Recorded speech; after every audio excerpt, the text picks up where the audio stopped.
सागरन्तं नमामि धम्मं सुगतेन देशितं नमामि संगं मुनिराजसावकं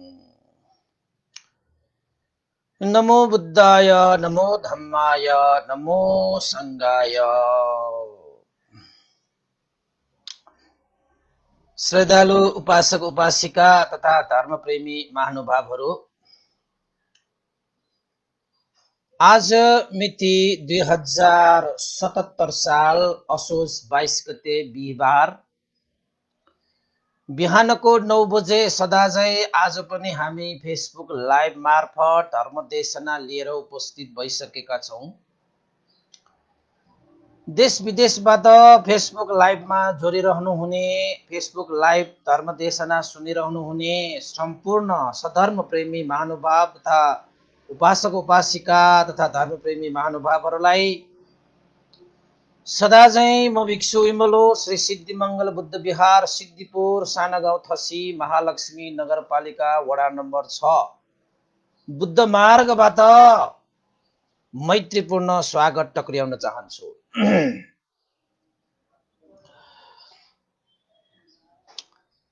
त उपासक उपासिका तथा धर्मप्रेमी महानुभावहरू,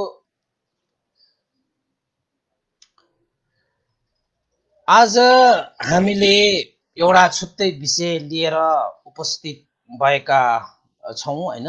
हामी हिजोसम्म हामीले महास्वप्न जातकलाई अन्तिम रूप पनि दिइसक्यौं र आजदेखि हामीले नयाँ एउटा विषयवस्तुलाई उत्थान गर्ने जमर्को गरेका छौं र यो विषय तपाईहरुको लागि नयाँ हुन सक्छ र यो विषयहरू धेरै सुनिन पाइँदैन पनि। यद्यपि महास्वप्न जातक पनि हामीले बुकहरुमा पढे मात्रै हो, त्यो पनि अब देशना गर्दाखेरि धेरै लामो हुने भएको कारणले गर्दाखेरि अब बिहारहरुमा 1 घण्टाको देशनामा त्यो सकाउन अलिकति कठिनै छ, गाह्रै छ र त्यसैले यो संक्षिप्त रूपमा त सुनिएको होला। त्यो स्वप्न जातकहरू यो चाहिँ अब विभिन्न ठुलठुला महाजातकहरू विषान्तर जातकहरू सानो सानो पार्ट चाहिँ हामीले सुन्न पाइएला। समग्रमा यसरी सुन्न त हामीले चाहिँ अलिकति छुट्टै किसिमले देशना गर्नुपर्ने हुन्छ त्यस्ता जातकहरूलाई चाहिँ, र हामीलाई त्यस्ता चाहिँ अवसर जुरेको छ हैन। र आजको जातक भन्दा पनि आज हामीले जातक धर्मपट अठकटा होइन कि भगवान बुद्धद्वारा गरिएका भविष्यवाणी भनेर भविष्यमा हुने धर्मको विषयहरू, जसलाई हामी बोधिसत्वहरू हैन, भविष्यमा हुने बुद्धहरूको विषयमा भगवान बुद्ध हाम्रो गौतम बुद्ध स्वयंले नै भविष्यवाणी गर्नुभएको थियो र यसको विषयमा हामीले एउटा विषयवस्तु राखे आज बोधिसत्व कथा देशना भनेर। किन त भन्दाखेरि यो संसारमा सत्व प्राणीहरूको उद्धारको लागि बोधिसत्वहरूले पारमिता उपपारमिता परमत्थ पारमिता सम्पादन गरेर बुद्धत्व ज्ञान लाभ गरी बोधि ज्ञान लाभ गरी उहाँहरूले सम्पूर्ण सत्व प्राणीहरूको उद्धार गर्नुहुन्छ। यस्ता बोधिसत्वहरू कसरी यो संसारमा उत्पन्न हुन्छ यानी जन्म हुन्छ, त्यस्तै गरी उहाँहरूले कसरी पारमिता पूरा गर्नुहुन्छ र उहाँहरू पारमिता पूरा गर्नको निमित्त बुद्धत्व ज्ञान बुद्धत्व लाभ बुद्ध बन्नको निमित्त उहाँहरूले कस्तो अधिष्ठान गर्नुपर्छ, कस्तो गुण धर्महरूलाई विकास गर्नुपर्छ, कस्ता कस्ता चीजहरूलाई त्याग गर्नुपर्छ र बोधिसत्वहरू पनि कति प्रकारका हुन्छन्, कस्ता बोधिसत्वहरूले कति समय लगाएर यो संसारमा पारमिता गुण धर्म सम्पादन गरी बुद्धत्व ज्ञान लाभ गर्छ हैन, आदि इत्यादि विषयहरूमा चाहिँ हामी आज चाहिँ छलफल गर्नेछौँ। यो चाहिँ अब कुनै कथा हुँदैन, अब मैत्रेय बोधिसत्व पनि यसमा आउँछ। मैत्रेय बोधिसत्वको छुट्टै कथा आज सायद भन्न समय नभ्याउला, तर त्यस्ता बोधिसत्वहरूले कसरी चाहिँ बोधिसत्व हुन्छ त भन्ने विषयमा आज हामी देशना गर्छौँ। र मलाई लाग्छ यस्ता विषयहरू त पुरै लेक्चर दिएर ब्ल्याक बोर्डमा व्हाइट बोर्डमा होइन लिएर क्लास जस्तै लिनुपर्ने विषय त हो यो। अब तैपनि हामीले चाहिँ अब यत्रो देशना गरिसकिए, आज हाम्रो चाहिँ 179 भागमा छौँ हामी। अब यतिका देशना सुनिसकेपछि हाम्रा उपासक उपासिकाहरूले पनि यो ब्ल्याक बोर्ड व्हाइट बोर्ड होइन नभइकन चाहिँ यो चाहिँ चित्त रूपी बोर्डमा लेख्ने क्षमता पनि त वृद्धि भएको हुनुपर्छ। तैपनि तपाईहरूले आज यो कुनै कुनै त्यस्ता के भन्छ बुढागत रूपमा टिप्पोट गर्नको निमित्त कापी कलम लिएर अगाडि बसे पनि हुन्छ। आज तपाईहरूले टिप्नु भयो भने तपाईहरूलाई नै फाइदा हो, तपाईहरूलाई नै लाभ हो। यो सबै देशनाहरू तपाईहरूकै लागि हो, तपाईहरूले नै सञ्चय गर्ने हो, तपाईहरूले नै यसलाई पालना गर्ने हो, तपाईहरूले नै यो चाहिँ ज्ञान लाभ गर्ने हो। त्यसैले चाहिँ तपाईहरूको लागि जुन देशना भइरहेको छ त्यसलाई संरक्षण गर्ने जिम्मेवारी पनि त तपाईँको हो नि होइन। त्यसैले सक्नुहुन्छ भने तपाईहरूले चाहिँ यो के भन्छ कापी कलम होइन नोट लिएर बस्दा पनि हुन्छ। किन त भन्दाखेरि आज धेरै यो बोधिसत्वहरूको विषयमा हामी चाहिँ प्रस्ट्याउने भएको कारणले जति सक्छ त्यति है सम्पूर्ण रूपमा प्रस्ट्याउनलाई चाहिँ अलिकति समय त लाग्छ, तर चाहिँ अब हामीलाई चाहिने मात्रामा सरसर्ती चाहिँ बोधिसत्वहरूको विषयमा चाहिँ अब तपाईँहरूको लागि चाहिँ ठुलै जानकारी हुन्छ यो पनि होइन। हुन त तपाईँहरूले पनि यो भगवान बुद्धको ग्रन्थहरूमा अनागत वंश भन्ने एउटा ग्रन्थ छ यानि पुस्तक छ। त्यो पुस्तकमा पनि तपाईँहरूले यो पढ्न सक्नुहुन्छ, यो बुझ्न सक्नुहुन्छ यस्ता कुराहरू होइन। त्यहाँ बुझ्दाखेरि अलिकति नबुझ्ला, तर यसरी देशना गर्दाखेरि चाहिँ मजाले बुझ्छ। त्यसैले हामीले आज बोधिसत्व कथा देशना तपाईँहरूले सुन्दै गर्नुहोस् है। भविष्यमा आउने यही भद्रकल्पमा जन्म हुने मैत्रेय बोधिसत्वको कुरासम्म आउँछ। आज कसरी यो मैत्रेय बोधिसत्व भनेको नेपाल चाहिँ संसारमा जन्मिन्छ त, अहिले चाहिँ बुद्ध उत्पन्न हुने सम्भावना अहिले छ कि छैन भन्ने विषयमा पनि प्रश्निन्छ नि होइन। त्यसैले अब हामीले चाहिँ कोही मान्छेहरूले संसारको लागि उपकार गरे, कोही मान्छेहरूले अरूको हित सुखको निमित्त कार्य गरिदिए भने हामीले ओहो यो मान्छे फल्ना मान्छे त बोधिसत्व जस्तो रहेछ, बोधिचित्त रहेको व्यक्ति रहेछ भनेर हामी भन्छौँ नि।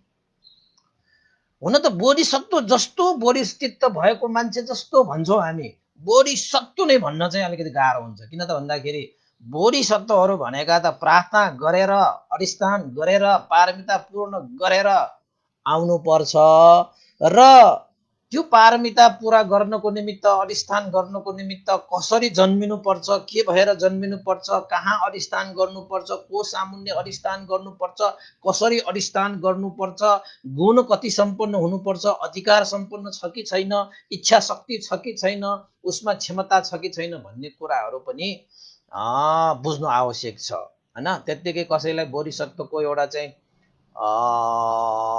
के भन्छ त्यसलाई चाहिँ लेबल लगाइदिँदाखेरि त्यो बोधिसत्व हुन्छ भन्ने हुँदैन कि। बोधिसत्व हुनको लागि त धेरै पारमिता धेरै कुराहरूको चाहिँ तालमेल मिल्नुपर्छ। तपाईँहरूले चाहिँ यो कुराको ख्याल गर्नुको निमित्त नै मैले बोधिसत्व कथा देशना आज लिएर आएको। त्यसो भए सुरु गरिहालौँ है बोधिसत्व कथा देशना होइन। सबभन्दा पहिला बोधिसत्व कथा देशनामा यो बोधिसत्व भन्ने यो जुन शब्द छ यो शब्दलाई हामीले बुझ्नु आवश्यक छ होइन। अब जति पनि हामीले जातकहरू देशना गरे ती सम्पूर्ण जातकहरू बोधिसत्वको रूपमा पारमिता गुण धर्म सम्पादन गर्ने क्रममा जीवनयापन गर्ने त्यो समयमा भएका घटनाहरूलाई नै जातक भनिन्छ। त्यो चाहिँ अतीत कथा। अब यो बोधिसत्व यहाँ चाहिँ हाम्रो चाहिँ अनागत भनेको पछि हुने अब भगवान बुद्ध पछि हुने जति पनि बुद्धहरू छन् ती बुद्धहरूलाई त अहिलेको भाषाबाट हामीले चाहिँ बोधिसत्व भन्नु पर्यो नि। बुद्ध त भइसकेको छैन। बुद्ध हुनको निमित्त पारमिता गुण धर्म सम्पादन गरिरहने प्राणी सत्वहरूलाई चाहिँ बोधिसत्व भनेर भनिन्छ हैन। अब मैत्रेय बोधिसत्व पनि त यही भद्रकल्पमा जन्म हुने बुद्ध हो। तर अहिले चाहिँ उहाँ बोधिसत्वको रूपमा कहाँ बसिरहनु भएको छ त? टुसिता भुवनमा बसिरहनु भएको छ। गौतम बुद्धको समय काल सकिसकेपछि शून्य कल्प चल्छ। त्यो शून्य कल्प सकिसकेपछि मात्रै मैत्रेय बोधिसत्वको प्रादुर्भाव हुन्छ। कति समय लाग्छ कति समय लाग्छ। त्यसैले यहाँनिर अब तपाईलाई चाहिँ सरसर्ती बुझाउँदै जाउँ, बोधि र सत्व भनेको के? अब बोधि भनेको चाहिँ दुईटा शब्द मिलेर बनेको छ। बोधि भनेको सम्यक ज्ञान, लोकोत्तर प्रज्ञा, सर्वज्ञता र सम्यक सम्बोधि भनेर बुझ्नु हुँदा राम्रो हुन्छ। बोधि भनेको चाहिँ बोधि भनेको एक किसिमको ज्ञान हो। त्यो कस्तो ज्ञान त? सम्यक ज्ञान। बोधि भनेको प्रज्ञा हो। त्यो कस्तो प्रज्ञा त? लोकोत्तर प्रज्ञा। अब तपाईलाई सम्यक ज्ञान लोकोत्तर प्रज्ञा भनिसकेपछि फेरि तपाईलाई कस्तो कस्तो लाग्ला? सम्यक ज्ञान भनेको सही सत्य ज्ञान। जुन सही र सत्य ज्ञान कसैको लागि फरक नहुने, जस्तै आगोले सबैलाई पोल्छ, त्यो सत्य हो हैन। लोकोत्तर प्रज्ञा भनेको चाहिँ यो भवचक्र छ, यो संसारिक दुःख कष्ट छ, त्यो भन्दा पनि अनुत्तर भएर जाने, त्यसलाई नागेर जाने प्रज्ञा। यो संसार रूपी दुःख सागरमा डुबिरहनु पर्ने ज्ञान होइन, त्यो प्रज्ञा होइन। त्यो लोकोत्तर भनेको लोकको अनुत्तर भएर जाने प्रज्ञा। यो 31वटा भुवन जति छन् यसलाई लोक भनेर भनिन्छ। यो लोकको चक्रमा घुमी घुमी दुःख भोगिरहनु पर्ने जुन स्वभाव धर्महरू छन्, अनित्य दुःख अनात्मा, यस्ता अनित्य दुःख अनात्मा भन्दा पनि अनुत्तर भएर जाने प्रज्ञालाई चाहिँ लोकोत्तर प्रज्ञा भनिन्छ। बोधि भनेको त्यो हो हैन। सर्वज्ञता, बोधिलाई सर्वज्ञता पनि भनिन सकिन्छ। सर्वज्ञता भनेको सम्पूर्ण विषयहरूमाथि ज्ञान भएको। कुनै चीज अब लुकेको छैन, झुकेको छैन हैन। सम्पूर्ण रूपमा छर्लङ्ग रूपमा हरेक विषयको चाहिँ ज्ञाता, त्यसलाई सर्वज्ञता भनिन्छ। बोधिको अर्थ यसरी पनि व्याख्या गरिन्छ। र सम्यक सम्बोधि, यो बोधि भनेको चाहिँ कसरी बोध हुन्छ त भन्दाखेरि अरूबाट यो ज्ञान प्राप्त गर्न सकिँदैन हैन। त्यो त स्वयंले बोध गरी लिनुपर्ने ज्ञान हो। त्यो सुरुमा त सम्यक सम्बोधि, सम्यक रूपमा आफैले बोध गरी लिने बोधिसत्वहरूले हैन।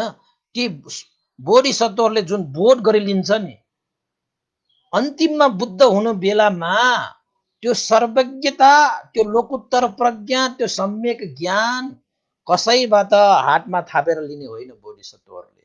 त्यो आफ्नै पारमिताको बलले स्वयं बोध गरी लिने त्यो प्रज्ञा, त्यो ज्ञान भनेर हामीले बुझ्नुपर्छ हैन। अनि बुद्धत्वहरू जन्मिनु भइसकेपछि मात्रै हामीले चाहिँ सम्यक सम्बोधिहरू बुद्धहरूले प्रदान गरेपछि हामी चाहिँ श्रावक बुद्ध के, हामीले चाहिँ श्रवण गरेर चाहिँ ज्ञान लिने, हामी चाहिँ त्यस्तालाई चाहिँ श्रावक हैन।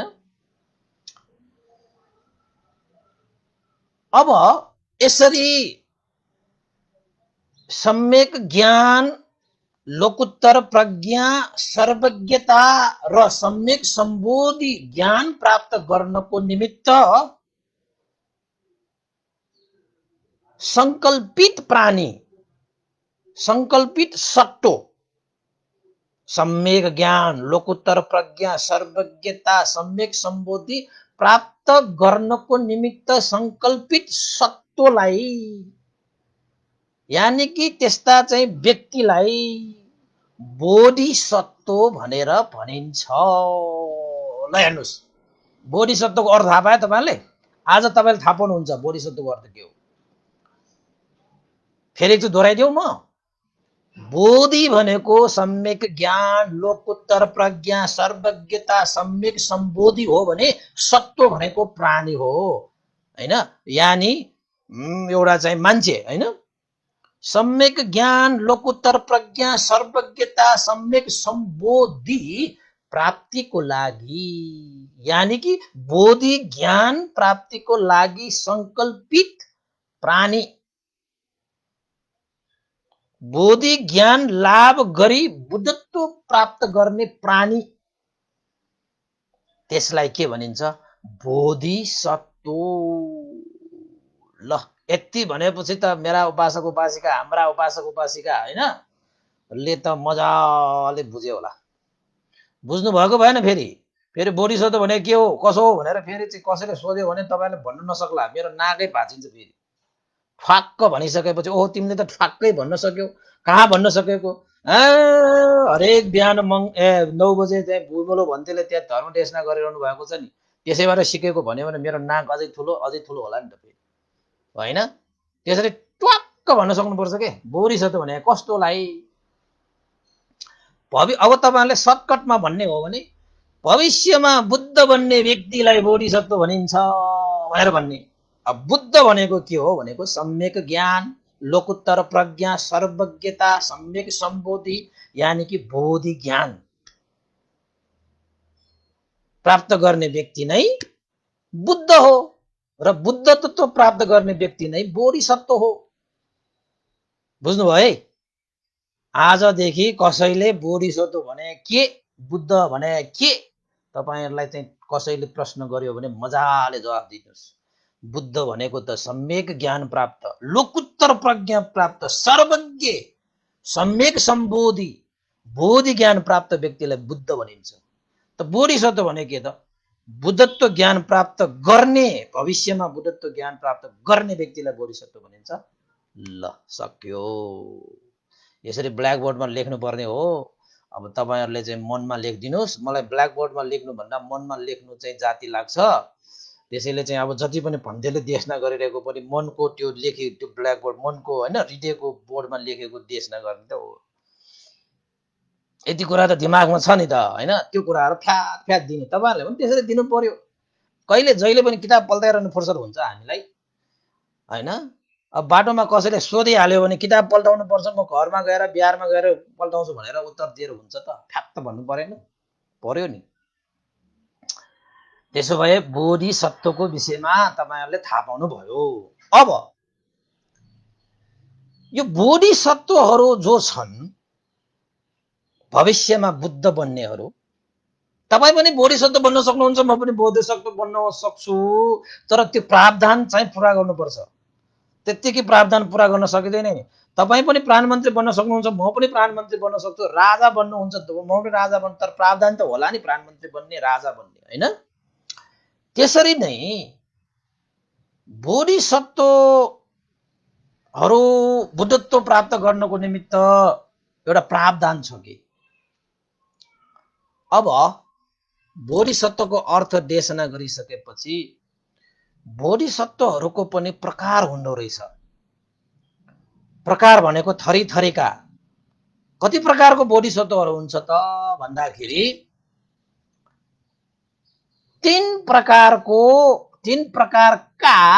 बोधिसत्वहरु हुन्छन्। कति प्रकारका? 3 प्रकारका। बुझ्नुभएको छ है?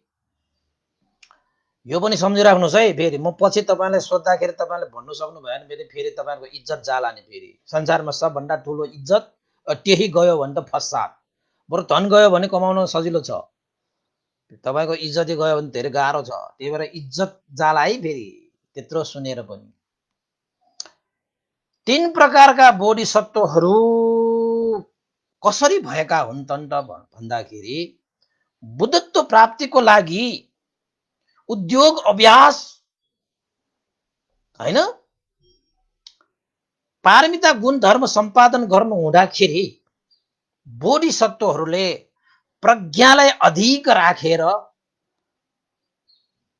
बोधिचर्या गर्ने, श्रद्धालाई अधिक राखेर बोधिचर्या गर्ने र वीर्यलाई अधिक राखेर बोधिचर्या गर्ने 3 थरीको बोधिसत्वहरू हुन्छ।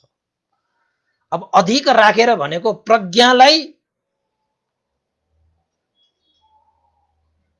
अगाडि सारेर भन्नु पर्यो। प्रज्ञाको बलले भन्नु पर्यो। श्रद्धा भनेपछि श्रद्धा अधिक भनेपछि श्रद्धालाई अघि सारेर श्रद्धाको बलले भन्नु पर्यो। अब वीर्य अधिक भनेको चाहिँ वीर्यलाई अगाडि सारेर वीर्यलाई चाहिँ वीर्यको बलले बुद्धत्व ज्ञान प्राप्त गर्ने बोधिसत्वहरू। प्रज्ञाको बलले हैन प्रज्ञालाई अधिक सारेर बुद्धत्व ज्ञान प्राप्त गर्ने, श्रद्धालाई अघि सारेर श्रद्धाको बलले बुद्धत्व प्राप्त गर्ने, वीर्यलाई अगाडि सारेर वीर्यको बलले बुद्धत्व प्राप्त गर्ने। यसरी 3 प्रकारले बोधिचर्या हुन्छ र ती बोधिचर्या गर्ने ती बोधिसत्वहरू 3 प्रकारका बोधिसत्वहरूलाई प्रज्ञाधिक बोधिसत्व, श्रद्धाधिक बोधिसत्व र वीर्याधिक बोधिसत्व गरी जम्मा 3 प्रकारका बोधिसत्वहरू हुँदो रहेछ। याद गर्नुहोस् उपासक उपासिकाहरू, यस्ता कुराहरू त हाम्रो मन मानस पतलमा यो त ढुङ्गामा कुडे जस्तो कुडेर राख्नुपर्छ। बाढी आओस् के हावा हुरी चलोस् कहिले नभेट्ने किसिमले तपाईले चाहिँ यो मन मस्तिष्कमा तपाईले चाहिँ मज्जाले कुडेर राख्नुपर्छ। त्यसैले हामी चाहिँ यस्तो गर्छौँ नि मन मस्तिष्कमा के त्रिरत्नलाई वन्दना गर्छ।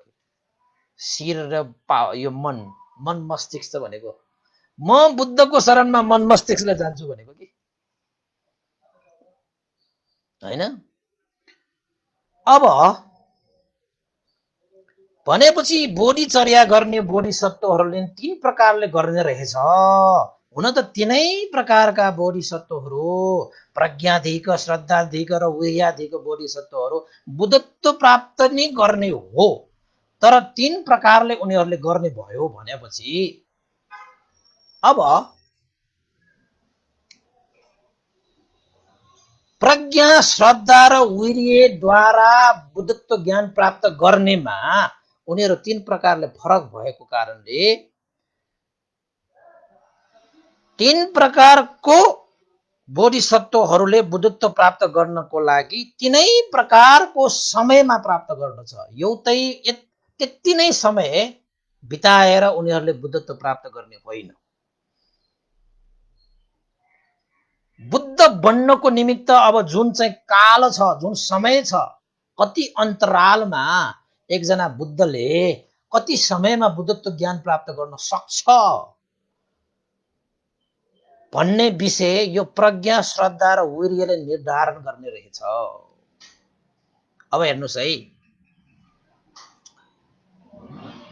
प्रज्ञाधिक बोधिसत्वहरूले बुद्धत्व प्राप्त गर्नको लागि यो संसार भवचक्रमा कति समयसम्म पारमिता गुण धर्मलाई सम्पादन गर्दछ भन्दाखेरि प्रज्ञाधिक बोधिसत्वले 4 असंख्य 1 लाख कल्पसम्म पारमिता गुण धर्म सम्पादन गरिसकेपछि बुद्धत्व ज्ञान लाभ गर्ने हो।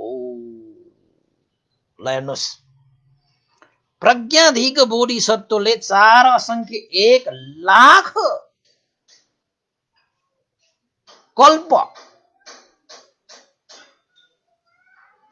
यो संसार चक्रमा घुमी पारमिता गुण धर्म सम्पादन गर्नुपर्ने रहेछ हैन। प्रज्ञाधिकले 4 असङ्ख्य 1 लाख कल्प हो भने श्रद्धाधिक बोधिसत्वले कति समय बिताइसकेपछि बुद्धत्व ज्ञान प्राप्त गर्दछ त भन्दाखेरि 8 असङ्ख्य 1 लाख कल्प। कति असङ्ख्य 1 लाख कल्प? 8 असङ्ख्य 1 लाख कल्प। कुन चाहिँ बोधिसत्वले? श्रद्धाधिक बोधिसत्वले।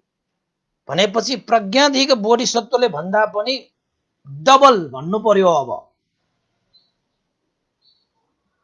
समय बिताएर पारमिता पूरा गरेर चाहिँ बुद्धत्व ज्ञान प्राप्त गर्ने श्रद्धाधिक बोधिसत्व है। त्यसपछि वीर्याधिक बोधिसत्वले कति समय बिताउँछ होला? ल तपाईँ अन्दाज गर्नुहोस् त।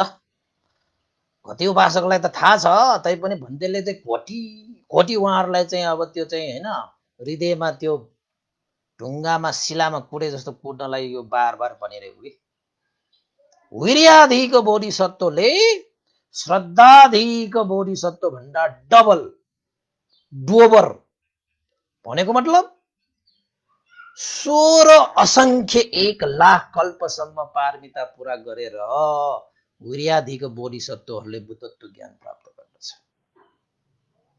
हेर्नुहोस् है, अब तपाईँलाई थाहा पाउनु भयो नि, कसैले त लेख्दाखेरि पनि हुन्छ, लेख्यो भने चाहिँ जहिले पनि चाहिँ मनमा कुरिन्छ कि लेख्नु भएन भने कुरिँदैन।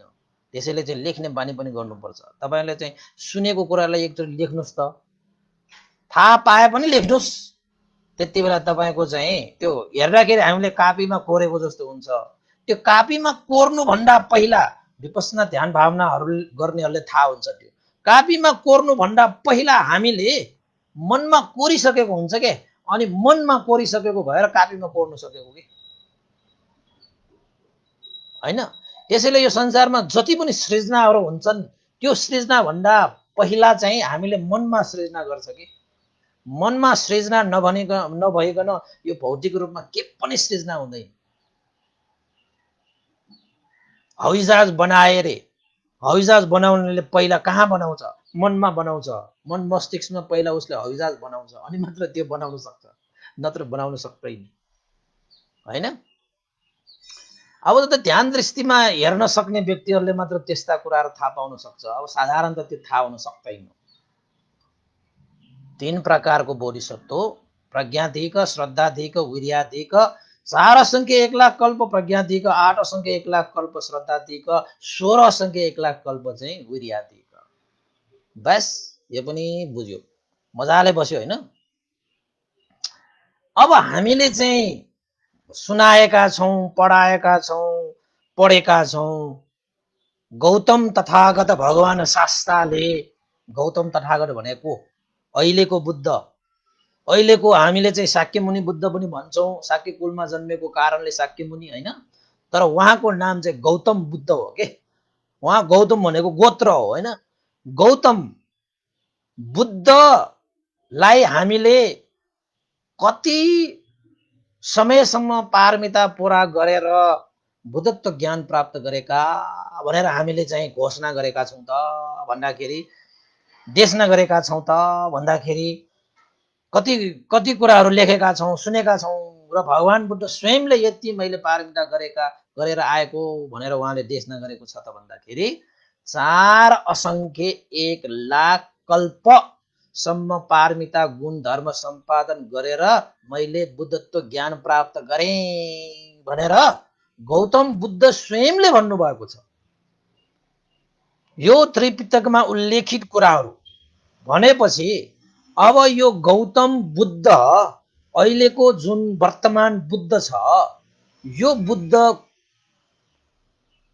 कुन चाहिँ अधिक बुद्ध भयो त? वीर्याधिक भयो कि श्रद्धाधिक भयो कि प्रज्ञाधिक भयो? ल भन्नुहोस् त। ल खुर्क छिटो छिटो भन्नुहोस्, समय छैन नि हामीसँग। गौतम बुद्ध प्रज्ञाधिक, श्रद्धाधिक र वीर्याधिक बुद्धमा कुन चाहिँ धिक बुद्ध? ल कुन चाहिँ अधिक बुद्ध? ल भन्नुहोस् त। सबैले थाहा पाउनु भयो होला, सुनिरहनु हुनेले त थाहा पाउनु भयो होला। उहाँ गौतम बुद्ध प्रज्ञाधिक बुद्ध हुनुहुन्छ। किन त भन्दाखेरि बोधिसत्वको रूपमा उहाँले पारमिता गुण धर्म सम्पादन गर्नु हुँदाखेरि जम्मा 4 असंख्य 1 लाख कल्प उहाँले पारमिता गुण धर्मलाई सम्पादन गर्नको निमित्त समय बिताएको थियो भने अब उहाँ के धिक बुद्ध हुनुभयो त?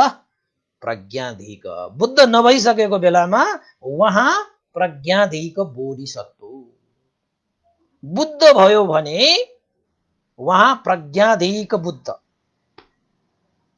बुझ्नुभयो है? अब 8 असंख्य 1 लाख कल्पसम्म पारमिता गुण धर्म सम्पादन गर्नेहरू त श्रद्धाधिक र 16 असंख्यलाई चाहिँ वीर्याधिक भनेपछि वीर्य भन्दा श्रद्धा बलियो, श्रद्धा भन्दा प्रज्ञा बलियो भनेर हामीले चाहिँ बलियोको रूपमा छुट्याउन त नमिल्ला। आफ्नै विशेषताहरू छन्, तर चाहिँ समय काल हेर्दाखेरि त प्रज्ञा नै उत्कृष्ट रहेछ। धेरै समय कम भयो नि त। त्यसैले हामी भाग्यमानी भाग्यमानी किन त भन्दाखेरि प्रज्ञाधिक बुद्धको शासनमा हामी जन्म लिएर मनुष्य भएर भगवान बुद्धको देशना सुनेर हामीले चाहिँ साँच्चै अभ्यास गर्न सकियो भने त हामीले यो समय कालमा चाँडो भन्दा चाँडो हामी यो दुःखबाट मुक्त हुन सकिन्छ। धेरै समय लाग्दैन हामीलाई, हैन? प्रज्ञा भएको कारणले गर्दाखेरि द्रुत गतिमा दौडिन सकिन्छ के। प्रज्ञाले त द्रुत गतिमा लान्छ, श्रद्धाले पनि लान्छ तर अलिकति घटी हुन्छ, वीर्यलाई पनि लान्छ तर वीर्य भनेको अलिकति अभ्यास मात्रै गर्ने के, वीर्य मात्र चल्ने, उत्साह मात्रै गर्ने, श्रद्धा र प्रज्ञा हैन। अब प्रज्ञाधिक बोधिसत्वहरूमा फेरि श्रद्धा र वीर्य नभएको भने हुँदैन। प्रज्ञा मात्रै अधिक हो, प्रज्ञाको बल चाहिँ अधिक मात्रै हो। यद्यपि प्रज्ञाधिक बोधिसत्वहरूसँग श्रद्धा पनि हुन्छ, वीर्य पनि हुन्छ, तर त्यो तीनवटा विषयमा प्रज्ञा चाहिँ अधिक हुन्छ। अब श्रद्धाधिक बोधिसत्वहरूसँग फेरि प्रज्ञा हुँदैन भन्ने होइन, वीर्य हुँदैन भन्ने होइन। श्रद्धा चाहिँ अधिक हुन्छ, प्रज्ञा पनि हुन्छ, वीर्य पनि हुन्छ। तर वीर्याधिक बोधिसत्वहरूमा फेरि प्रज्ञा र श्रद्धा हुँदैन भन्ने होइन, वीर्य चाहिँ प्रचुर मात्रामा हुन्छ, अधिक मात्रामा हुन्छ।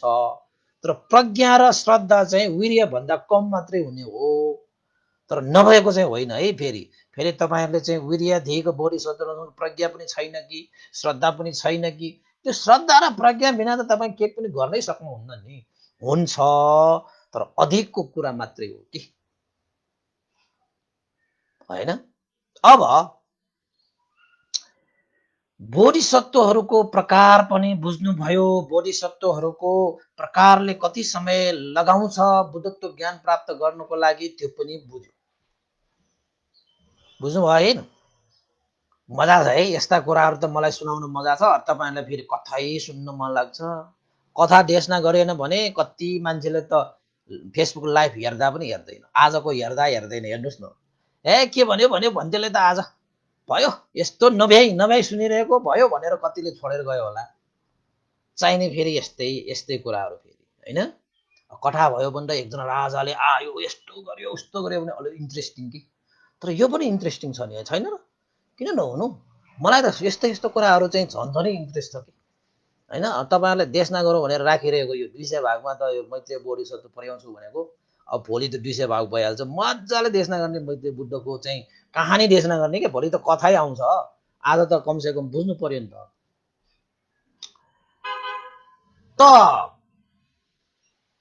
बोधिसत्व हुनको लागि चाहिने अङ्गहरू कति प्रकारका छन् त्यो पनि बुझ्न आवश्यक छ। जो कोही बोधिसत्व बन्न सक्दैन, हेर्नुस् है। चाहे प्रज्ञा होस्, चाहे श्रद्धा होस्, चाहे वीर्य होस्, जो कोही बोधिसत्व नै हुन्छ भन्ने छैन। बोधिसत्व हुनको निमित्त आधारभूत तत्व यानि कि अङ्ग पूर्ण हुनुपर्छ। त्यो अङ्ग कतिवटा छन् त भन्दाखेरि बोधिसत्व हुनको निमित्त 8वटा अङ्गहरू चाहिन्छ। कतिवटा यहाँ कतिवटा भयो? ल 8वटा अङ्गहरू पूर्ण हुनुपर्छ।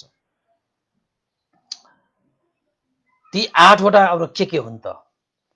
कहिलेकाहीँ यो 8वटा देशना गर्दाखेरि कसैले यस्तो पनि होला र भन्लान् भन्ने डर के फेरि। तर चाहिँ हुनु चाहिँ पर्छ के पक्कै। यो सत्य हो, तितो चाहिँ छ, तर कुरा बुझ्यो भने मिठो पनि हुन्छ के, हैन? भनेपछि बोधिसत्व हुनुको निमित्त जस्तै तपाईलाई मैले उपमा दिउँ, हाम्रा गौतम तथागतले दीपंकर तथागतको पालामा उहाँ गौतम तथागत सुमेध ऋषि भएर जन्मिनु भएको बेलामा उहाँले दीपंकर तथागतको सामुन्य उहाँले बुद्धत्व ज्ञान प्राप्तिको लागि उहाँले प्रार्थना गर्नुभएको थियो र दीपंकर तथागतले पनि सुमेध ऋषिलाई भद्रकल्पमा चौथौं बुद्धको रूपमा बुद्धत्व ज्ञान प्राप्त गर्ने भनेर भविष्यवाणीसम्म पनि गरेका थिए।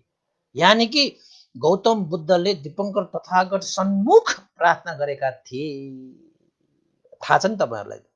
हो, थाहा छन् भने बोधिसत्व हुनको निमित्त भगवान बुद्ध सामुन्ने नै तपाई हामीले प्रार्थना गरेर आएको हुनुपर्छ। बोधिसत्व हुनको निमित्त बुद्ध सम्मुख प्रार्थना गरेर आउने ती व्यक्तिहरू मात्रै बोधिसत्व हुन्। हामी त बोधिचित्त मात्र विकास गर्ने हो, बोधिसत्वै भन्न त सकिँदैन। यदि तपाईले गरेर आउनु भएको छ भने त भन्न सकिएला। यद्यपि हामीले पनि गरेर आएका छौं कि के हो ठेगान छैन, हैन? त्यसैले चाहिँ हामी पनि बोधिसत्वै हो जस्तो पनि लाग्ने के कहिलेकाहीँ। हामीले पनि कुनै बुद्धको अगाडि त यसरी प्रार्थना गरेको आयो कि भन्ने जस्तो पनि लाग्छ। बोधिचित्त भनेको परहित उपकारको कल्याणार्थ कार्य गर्ने व्यक्तिहरू, हैन? त तपाईहरुलाई मैले चाहिँ त्यसो भए त्यो बोधि अङ्गहरू के त? अब तपाईहरुले कसैले चाहिँ यो संसारमा चाहिँ एउटा फल्ना मान्छेले संसारको निमित्त साह्रै ठुलो काम गर्यो बोधिसत्व भनेर भनिन्छ, हैन? अब हो होइन त यो अङ्गहरूले हामीलाई चाहिँ बताउँछ। त्यसको लागि चाहिँ के भन्छ, अङ्गहरूलाई चाहिँ राम्रोसँग बुझ्न आवश्यक छ। त्यसो भए म बोधिसत्व आधारभूत तत्त्वहरू भूमि के बोधिसत्व हुनको निमित्त चाहिने आधारभूत अङ्ग प्रत्यङ्गहरू भनौँ न अहिलेको लागि। 1, बोधिसत्व हुनको निमित्त मनुष्य योनि नै जन्म लिनुपर्छ है। मनुष्य योनिमा नै जन्म लिनु आवश्यक छ। बोधिसत्व प्रार्थना गर्दाखेरि बुद्धत्व हुनको लागि प्रार्थना गर्नु भनेकै बोधिसत्व हुनु हो र त्यो बुद्धत्व प्राप्त गर्नको निमित्त प्रार्थना गर्दाखेरि कोसँग त भन्दाखेरि भगवान बुद्धसँग सामुन्य प्रार्थना गर्नुपर्छ। त्यस्ता प्रार्थना गर्ने व्यक्ति चाहिँ को हुनुपर्छ त भन्दाखेरि बोधिसत्व भनेको मनुष्य योनिमा नै जन्मेको हुनुपर्छ।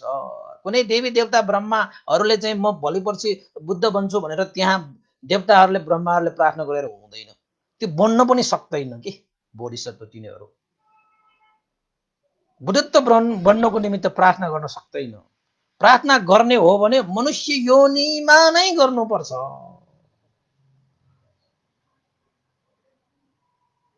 एक है। अब अर्को आयो तपाईलाई लिङ्ग भेदको विषयमा चाहिँ यो पनि भेदभाव भयो कि भन्लान्, हैन?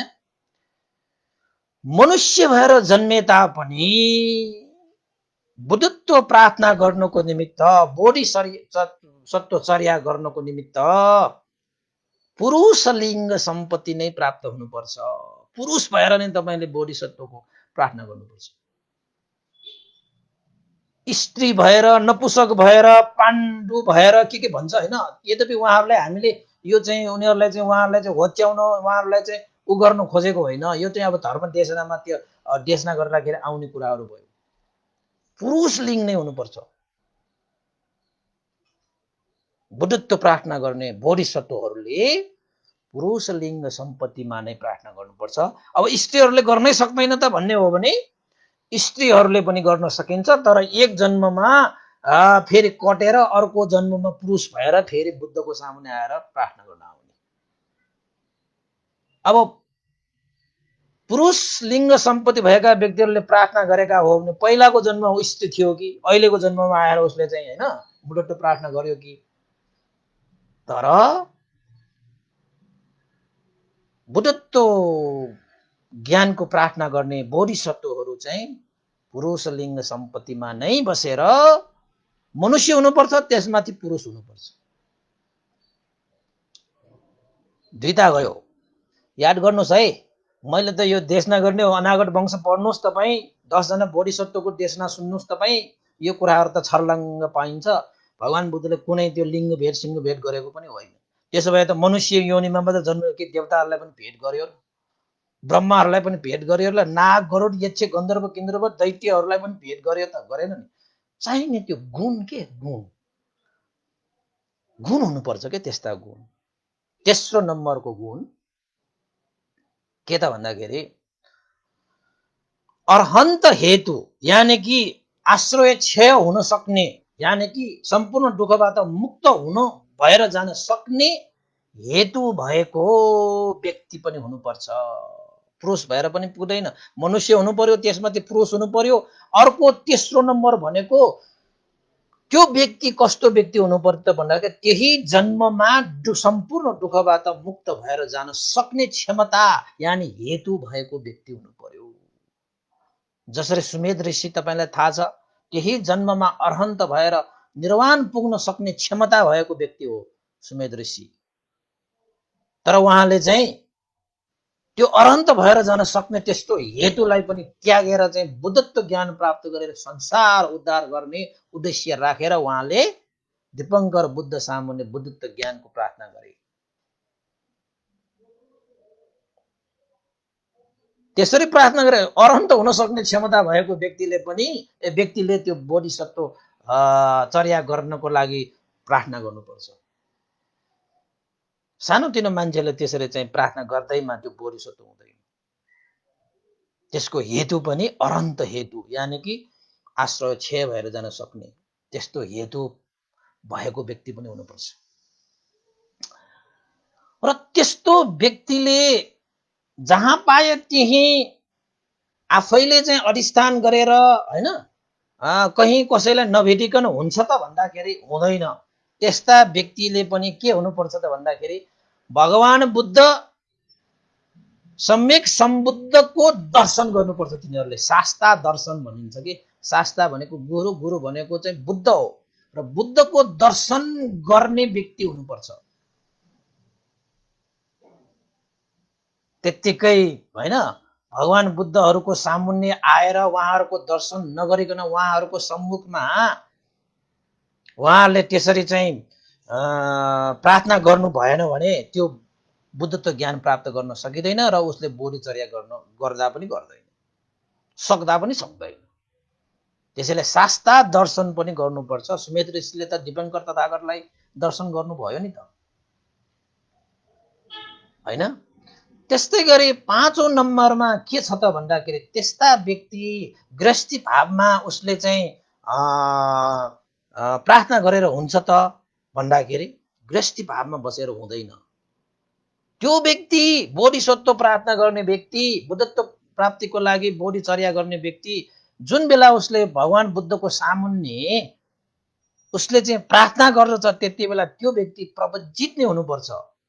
गृहस्थी भावमा बसेर उसले बोधिसत्व चर्याको प्रार्थना गरेर हुँदैन।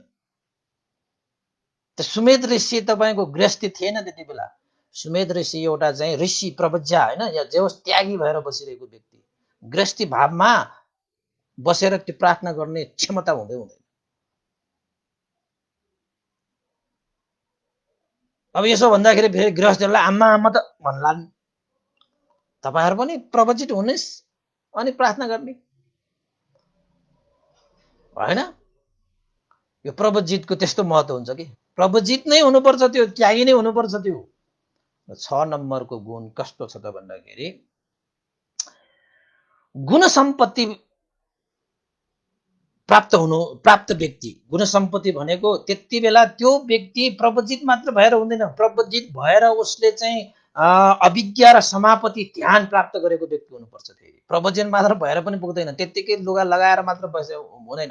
त्यो चिबर होइन वस्त्र लगाएर, गेरुवा वस्त्र लगाए अनुसार उसले साधना अभ्यास पनि गरेर अभिज्ञा समापति ध्यान प्राप्त, त्यसलाई चाहिँ गुण सम्पत्ति प्राप्त भनिन्छ।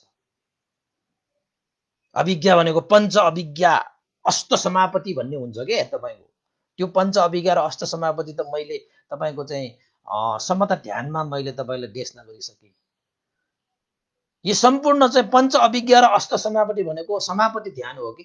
अब मान्छेहरू समता ध्यान र विपसना ध्यानमा छुट्याउनै सक्दैन। यहाँ चाहिँ विपसना ध्यान भावना भनेर राख्दै गर्दाखेरि समता ध्यान मात्रै गराएर बसाइरहेको पनि धेरै छन् के यहाँ घटनाहरू। भन्न त विपसना सतिपत्थान भनिरहेका हुन्छन्, तर अभ्यास चाहिँ हेर्दाखेरि समतै समता। त्यसले त पञ्च अभिज्ञा मात्र प्राप्त हुन्छ धेरै अभ्यास गरे पनि, अष्ट समापति मात्र प्राप्त हुन्छ धेरै अभ्यास गरे पनि। विपसना चक्षु त वृद्धि हुँदै हुँदैन समताले। त्यसको लागि त सतिपत्थान चाहिन्छ। सतिपत्थान अभ्यास गर्यो भने मात्रै विपसना ज्ञान वृद्धि हुन्छ नि। कायानुपस्सना, धम्मानुपस्सना, चित्तानुपस्सना, वेदनानुपस्सना, यो चारवटा पसनालाई विपसना भन्ने त हो नि। अब मान्छेहरूले चाहिँ विपसना अलग्गै, समता अलग्गै, सतिपत्थान अलग्गै ज्ञातालको छ त बा। भगवान बुद्धको महासतिपत्थान सूत्र पढ्नुहोस् न। कहिले अध्ययन गरेको भए पो कसैलाई थाहा हुन्छ, त्यो अध्ययन गरेपछि थाहा हुन्छ। अब हामी त चाहिँ छ नि अध्ययन गर्दैनौँ, खालि अभ्यास गरेका छौँ, वीर्य मात्र छलेका, धेरै प्रयास गरे धेरै समय लाग्छ तिनीहरूको। आफूले आफूलाई सुधार्दै कहिले हो सुधार्न सकेन भने त खत्तम। फेरि बोधिसत्वहरूले त त्यसरी चाहिँ अभ्यास गर्दै वीर्याधिक भएको कारणले त्यत्रो समय लाग्यो। यद्यपि बोधिसत्वहरू भनेको आफैलाई सुधार्न सक्ने व्यक्तिहरू, हामी त सक्दैनौँ नि। तपाईँले खालि अभ्यास गर्ने, अध्ययन नगर्ने, परियति छैन, प्रतिपत्ति मात्रै लङ्गुरो। त्यसैले परियति पनि चाहिन्छ, प्रतिपत्ति पनि चाहिन्छ, अभ्यास पनि चाहिन्छ, अध्ययन पनि चाहिन्छ, थ्योरी पनि चाहिन्छ, प्र्याक्टिकल पनि चाहिन्छ। भगवान बुद्धको शिक्षा यो थ्योरी मात्रै, प्र्याक्टिकल नगरे भने पनि त्यो थ्योरीको अर्थ हुँदैन। प्र्याक्टिकल, तर थ्योरी कुनै जानेकै छैन, खालि प्र्याक्टिकल गरेर के हुन्छ त। यो गुण सम्पत्ति भनेको चिज चाहिँ पञ्च अभिज्ञा र अष्ट समापति, यसलाई गुण सम्पत्ति भन्छ। यो समता ध्यान भावनाले प्राप्त गर्छ। त्यसैले चाहिँ हामीले चाहिँ ध्यान गरेको कुरा समता हो कि विपसना हो छुट्याउन सक्नुपर्छ है उपासक उपासिकाहरू। र सतिपत्थान भनेको यो समता र विपसना दुईटै त्यसमा हुन्छ। र त हामी चाहिँ विपसनामा कसरी अगाडि बढ्ने, समतामा कसरी भइरहेको छ त्यो जान्नेको लागि त पहिला अध्ययन पनि चाहियो कि, अध्ययन पनि चाहियो। अध्ययन छैन, खालि चाहिँ अभ्यास गरेर चाहिँ कसरी हुन्छ। अब गाह्रो भएन, समय धेरै लागेन, जिन्दगी बित्छ। तर ध्यान भावनाको त्यो मार्ग भनेको त तपाईँको जिन्दगी बिते पनि त्यो अभ्यास गरेर चाहिँ अध्ययन भएन भने, सिकाउने मान्छेले राम्रोसँग सिकाउन सकेन भने, अब ध्यानको कुरामा त झन् गम्भीर छ। अरू कुरा सिकाउँदाखेरि त कस्तो गाह्रो छ, यो ध्यानको कुरा त धेरै गम्भीर छ।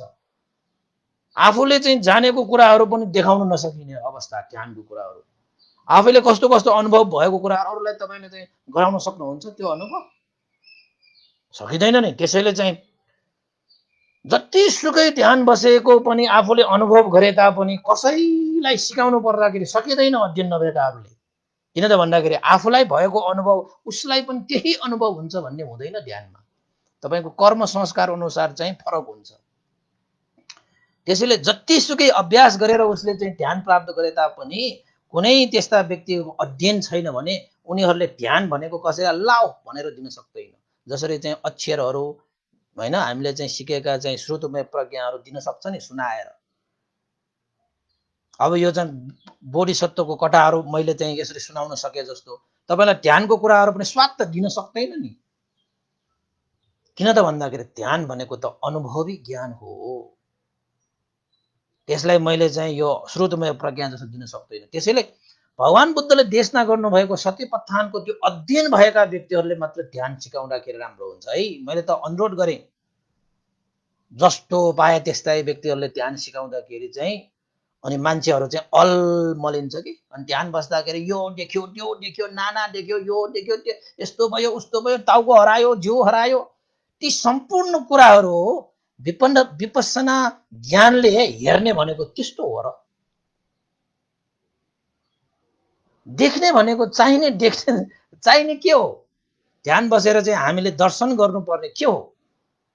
तपाईहरुलाई मैले चाहिँ त्यो सुनाइसके पनि विपස්සना ज्ञानमा भनेको त तपाईहरुले हेर्ने भनेको त अनित्य, दुःख, अनात्मा दर्शन गर्ने हो। यो नाना थरीका तपाईहरुले जुन देखिरहनु भएको छ त्यो त के पनि होइन। त्यो उत्पत्ति विनाश देख्ने हो, उदय व्यय देख्ने हो, अनित्य, दुःख, अनात्मा देख्ने हो, धातु स्वभावहरू देख्ने हो।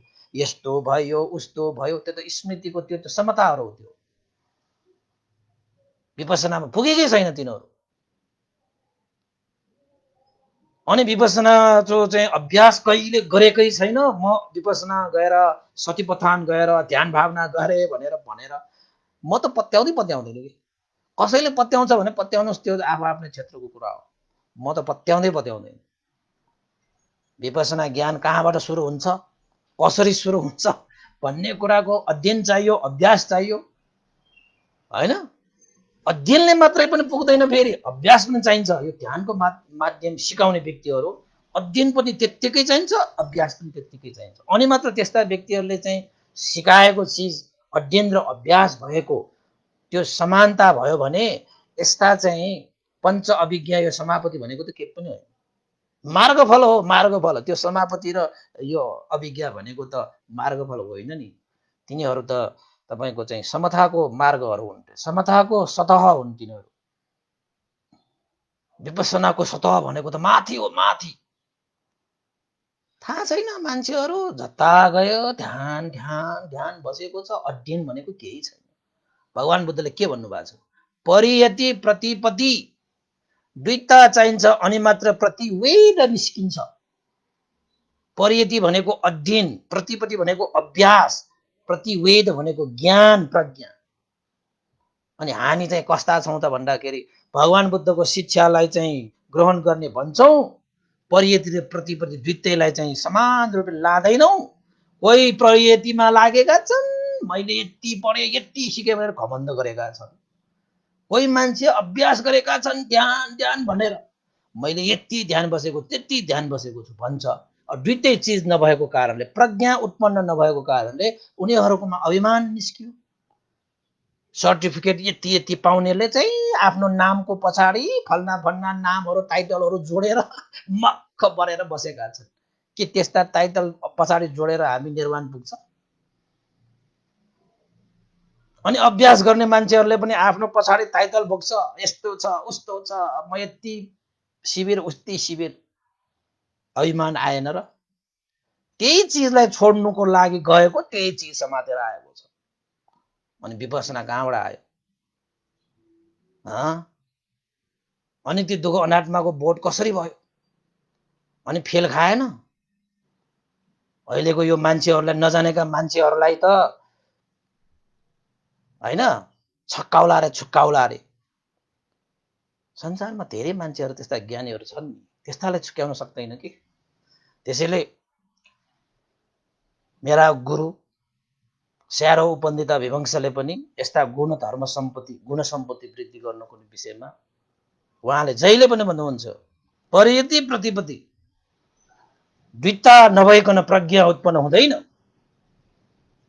त्यसैले परियति सिक्ने अध्ययनमा मात्रै नलाग, अभ्यासमा पनि लाग। अभ्यासमा मात्रै नलाग, अध्ययन पनि गर। दुईटै चिज मिलाऊ अनि मात्रै प्रज्ञा जगाऊ। खोइ कुरा बुझेको? भगवान बुद्धको देशना सुनेकै छैन, भगवान बुद्धको शिक्षा अध्ययन गरेकै छैन। लाग्यो मजाले चाहिँ त्यो के भन्छ, त्यो घोडाहरूलाई के राख्छ रे, त्यो राखिसकेपछि घोडा त एकोर दौडिन्छ नि। त्यसलाई के भन्दो रहेछ नेपाली भाषा? मलाई आएको त हो है, कहिलेकाहीँ देशना गरेर स्वाट्ट आउँदैन कि। लगाम पनि होइन, त्यो के भन्छ यो? घोडाले राख्छ नि हो। अब यो गुण सम्पत्तिको कुरा यसलाई छाडौँ, अहिले यो समय विषय फेरि जाला। 6 नम्बरमा गुण सम्पत्ति पनि प्राप्त हुने व्यक्ति हुनुपर्छ, त्यस्ताले मात्रै चाहिँ बुद्धत्व प्राप्त गर्न सकिन्छ, बोधिचर्या गर्न पाउँछ, बोधिसत्व हुन पाउँछ हैन। अर्को 7औं नम्बर भनेको चाहिँ अधिकार आधिपत्यता प्राप्त व्यक्ति हुनुपर्छ। भनेको मतलब बुद्धत्व ज्ञान प्राप्त गर्नको निमित्त जति पनि त्याग गर्नुपर्ने विषयहरू छन् त्यो त्याग गर्न सक्ने क्षमतावान भएको व्यक्ति मात्रै बुद्धत्व प्राप्त गर्नको निमित्त आधिपत्यता भएको व्यक्ति भनिन्छ। तपाईलाई थाहा छ नि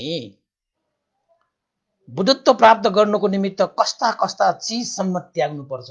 वेशन्तर जातकलाई पनि तपाईले चाहिँ एक नजर एकचोटि हेर्नुहोस् त के चिज त्याग्नु पर्ने रहेछ। आधिपत्यता अधिकार सम्पन्न व्यक्ति हुनुपर्छ रे। उसले परिआएको खण्डमा बुद्धत्व ज्ञान प्राप्तिको लागि उसले जति पनि त्याग गर्नुपर्ने छ ती सम्पूर्ण कुराहरू त्याग गर्नको निमित्त सक्षम हिचकिचाहट नगर्ने व्यक्ति हुनुपर्छ। त्यस्तो क्षमतावान व्यक्ति हुनुपर्छ भनेको अधिकार सम्पन्न हैन। त्यस्तै गरी अब त्याग गर्नुपर्ने थाहा छ नि तपाईलाई, धन सम्पत्ति हैन, भौतिक सम्पत्ति राज्य सबै त्याग्नुपर्छ। यो सबै भौतिक सम्पत्तिमा पर्छ। छोराहरू त्याग्नुपर्छ, श्रीमती त्याग्नुपर्छ, प्राण त्याग्नुपर्छ, कति त्याग्नुपर्छ कति त्याग्नुपर्छ। त्यो चिज त्याग्नु पर्दाखेरि म त चाहिँ बुद्धत्व प्राप्त गर्ने हो यो चिज त्याग नगरिकन म चाहिँ बुद्धत्व प्राप्त गर्ने कसैले भन्छ भने त्यो बोधिसत्व हुनै सक्दैन। बुद्धत्व ज्ञान प्राप्त गर्नको निमित्त त्यो त्याग गर्नै पर्छ। आफ्नो प्राणसम्म पनि त्याग गर्नु परे पनि प्राण पनि निछावर गर्न सक्नुपर्छ बुद्धत्व ज्ञानको लागि है, अरू ज्ञानको लागि होइन। फेरि 7 नम्बरको अब 8औं नम्बरमा चाहिँ कस्तो अङ्गले परिपूर्ण हुन्छ त भन्दाखेरि छन्दता गुणले सम्पन्न हुनुपर्छ। छन्दता गुण भनेको जुन बेलादेखि उसले चाहिँ जुन बोधिसत्व प्रार्थना गर्ने व्यक्तिहरूमा बुद्धत्व प्राप्त गर्ने नै इच्छा के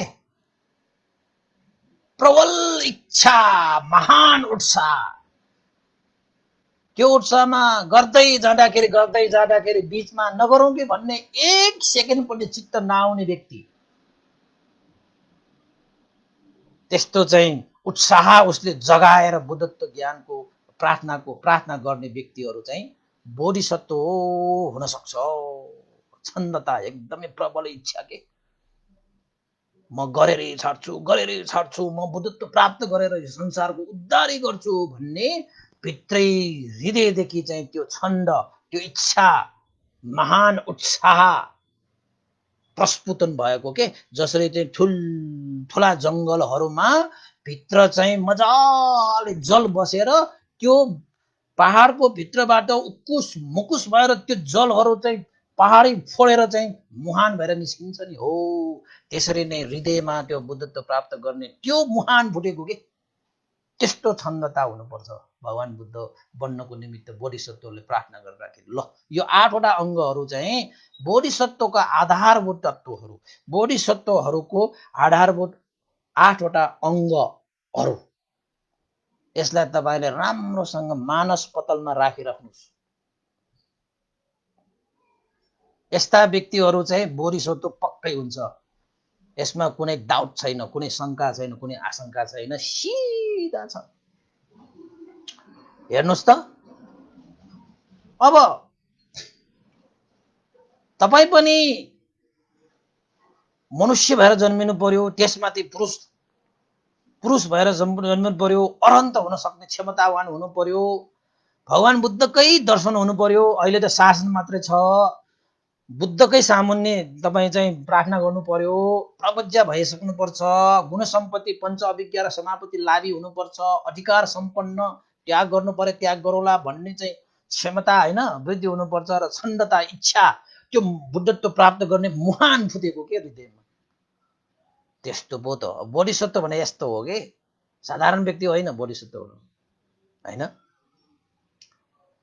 र यो 8वटा अङ्गले परिपूर्ण भएर जसले भगवान बुद्धको सामुन्ने बुद्धत्व प्राप्त गर्ने प्रार्थना गर्दछ र त्यो भगवान बुद्धले आफू सामुन्ने प्रार्थना गर्ने त्यो व्यक्ति यति गुणले सम्पन्न हो होइन भन्ने कुरा बुद्धको सर्वज्ञ ज्ञानले हेरेर उसले यो 8वटा अङ्ग उसमा सम्पन्न छ भन्ने सर्वज्ञताले बुझिसकेपछि बुद्धले त्यो व्यक्तिलाई भविष्यमा बुद्ध हुने भविष्यवाणी गर्छ। त्यत्तिकै भविष्यवाणी गर्दैन। जो कोहीले म पनि बुद्ध हुने भन्दैमा हुँदैन। शङ्कास्यमा भगवान बुद्धले देवलोकमा आफ्ना आमाको गुण सम्झेर अभिधम्म देशना गएर आइसकेपछि शङ्कास्यमा उहाँ ओर्लिनु हुँदाखेरि भगवान बुद्धलाई दर्शन गरेर कुनै पनि व्यक्तिले म पनि बुद्ध बन्न पाए हुन्थ्यो भनेर आशिका नगरेको कोही पनि व्यक्ति छैन रे। तर सबै त व्यक्ति बुद्ध नै बन्न सक्ने भन्ने हुँदैन। आशिका त गर्लान् नि, तर आशिका गर्ने मान्छेलाई यो क्षमता आफूमा निहित भएर प्रार्थना गर्नु पर्यो। र बुद्धको सामान्य यसरी अङ्गले परिपूर्ण भएर प्रार्थना गरिसकेपछि तथागत भगवान बुद्धहरूले पनि भविष्यमा यो कल्पमा बुद्ध हुनेछ भनेर भविष्यवाणी गर्नेछ। जसरी तपाईको चाहिँ सुमेध ऋषिलाई दीपङ्कर तथागतले भविष्यवाणी गरे भद्रकल्पमा चौथौं हैन भद्रकल्पमा 5 जना बुद्धहरू चाहिँ प्रादुर्भाव हुनुहुनेछ हैन। 4 जना त भइसक्नु भयो। अब 1 जना बुद्ध प्रादुर्भाव हुन बाँकी छ यो भद्रकल्पमा। त्यो भनेको मैत्रेय बोधिसत्व चाहिँ अहिले टुसित देवलोकमा हुनुहुन्छ। यो गौतम बुद्धको शासन लोप भइसकेपछि शून्य कल्प बितिसकेपछि अनि चाहिँ त्यो मैत्रेय बोधिसत्व यो संसारमा प्रतिसन्धि ग्रहण गर्न आउनुहुन्छ भनेपछि सुमेध ऋषिलाई दीपङ्कर तथागतले भद्रकल्पमा चौथो नम्बरको गौतम बुद्धको नामबाट तिमी बुद्ध हुनेछ भनेर भविष्यवाणी गरेको थियो। त भयो 4 असंख्य 1 लाख कल्प पछि यानी कि प्रज्ञाधिक बुद्ध हुनेछ भनेर दीपङ्कर तथागतले भविष्यवाणी गरेको भयो नि त। अहिलेको यो हाम्रो गौतम बुद्ध भनेको दीपङ्कर तथागतको सामुन्ने प्रार्थना गरेर बुद्धत्व ज्ञान प्राप्त गरेको व्यक्ति र 4 असंख्य 1 लाख कल्प 8 असंख्य 1 लाख कल्प र 16 असंख्य 1 लाख कल्पको जुन समय छ त्यो समयमा बोधिसत्वहरूले कतिवटा पारमिता पूर्ण गर्छ त भन्दाखेरि हुन त पारमिता 10 वटा छ हेर्नुस् हैन। पारमिता 10 वटा पूर्ण गर्नै पर्छ। त्यो गर्छन् नै बोधिचर्या गर्ने व्यक्तिहरूले पारमिता गुण धर्महरू पूरा गर्ने हो। पारमिता भनेको सम्पूर्ण दुःखबाट पार तर्ने त्यो अभ्यास त्यो उत्साह त्यो कार्यलाई नै पारमिता भन्छ हैन। जस यो संसारको दुःख सागरबाट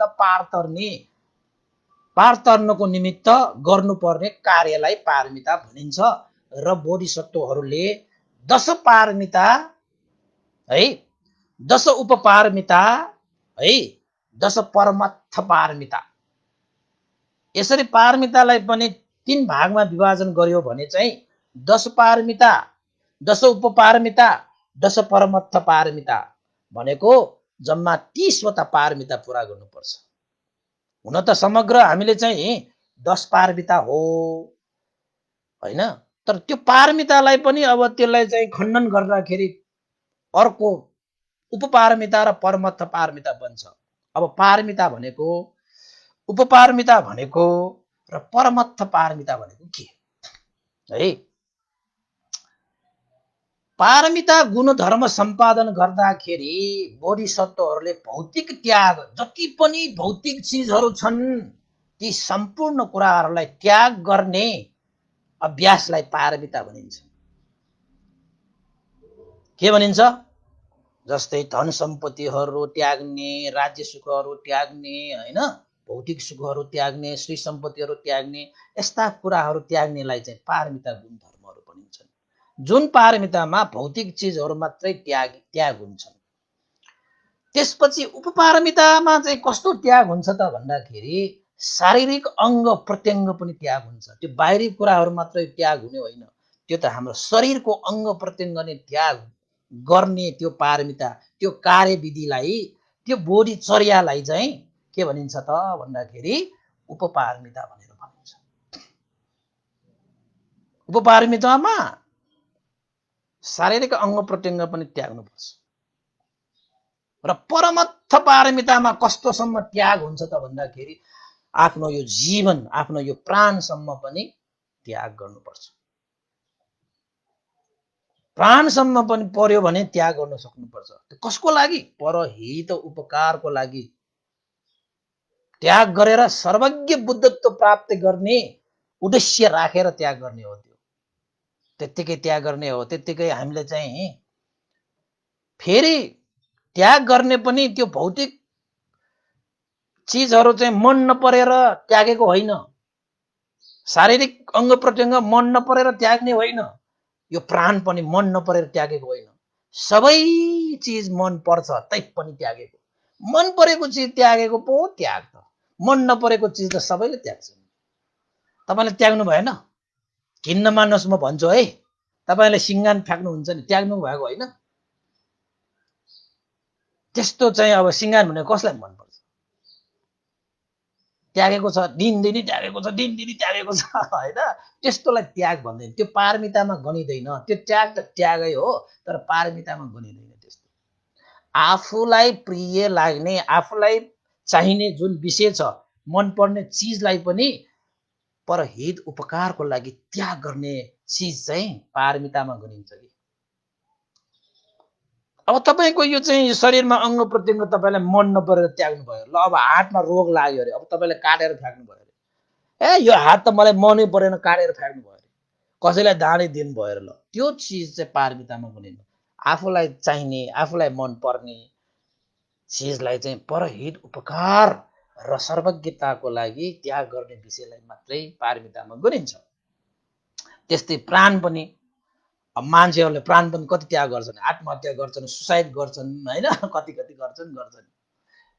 ज्यानको त माया लाग्छ नि, तै पनि चाहिँ परहित उपकार, राष्ट्र समाज होइन, त्यस्तै गरी चाहिँ सर्वज्ञ ज्ञानको लागि त्याग गर्ने, त्यस्तालाई पो त परमत्थ पारमिता भनिन्छ त।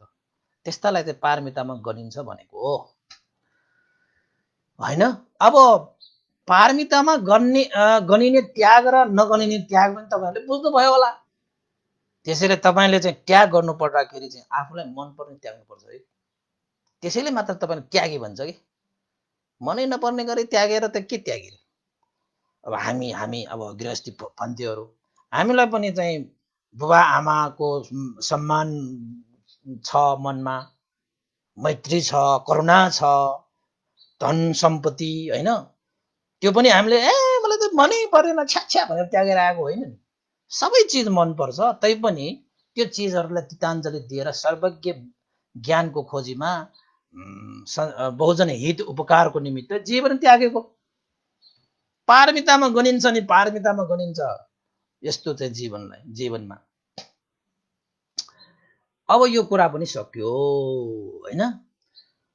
पारमिता, उपपारमिता, परमत्थ पारमिता गरेर जम्मा कतिवटा पारमिता भयो? अब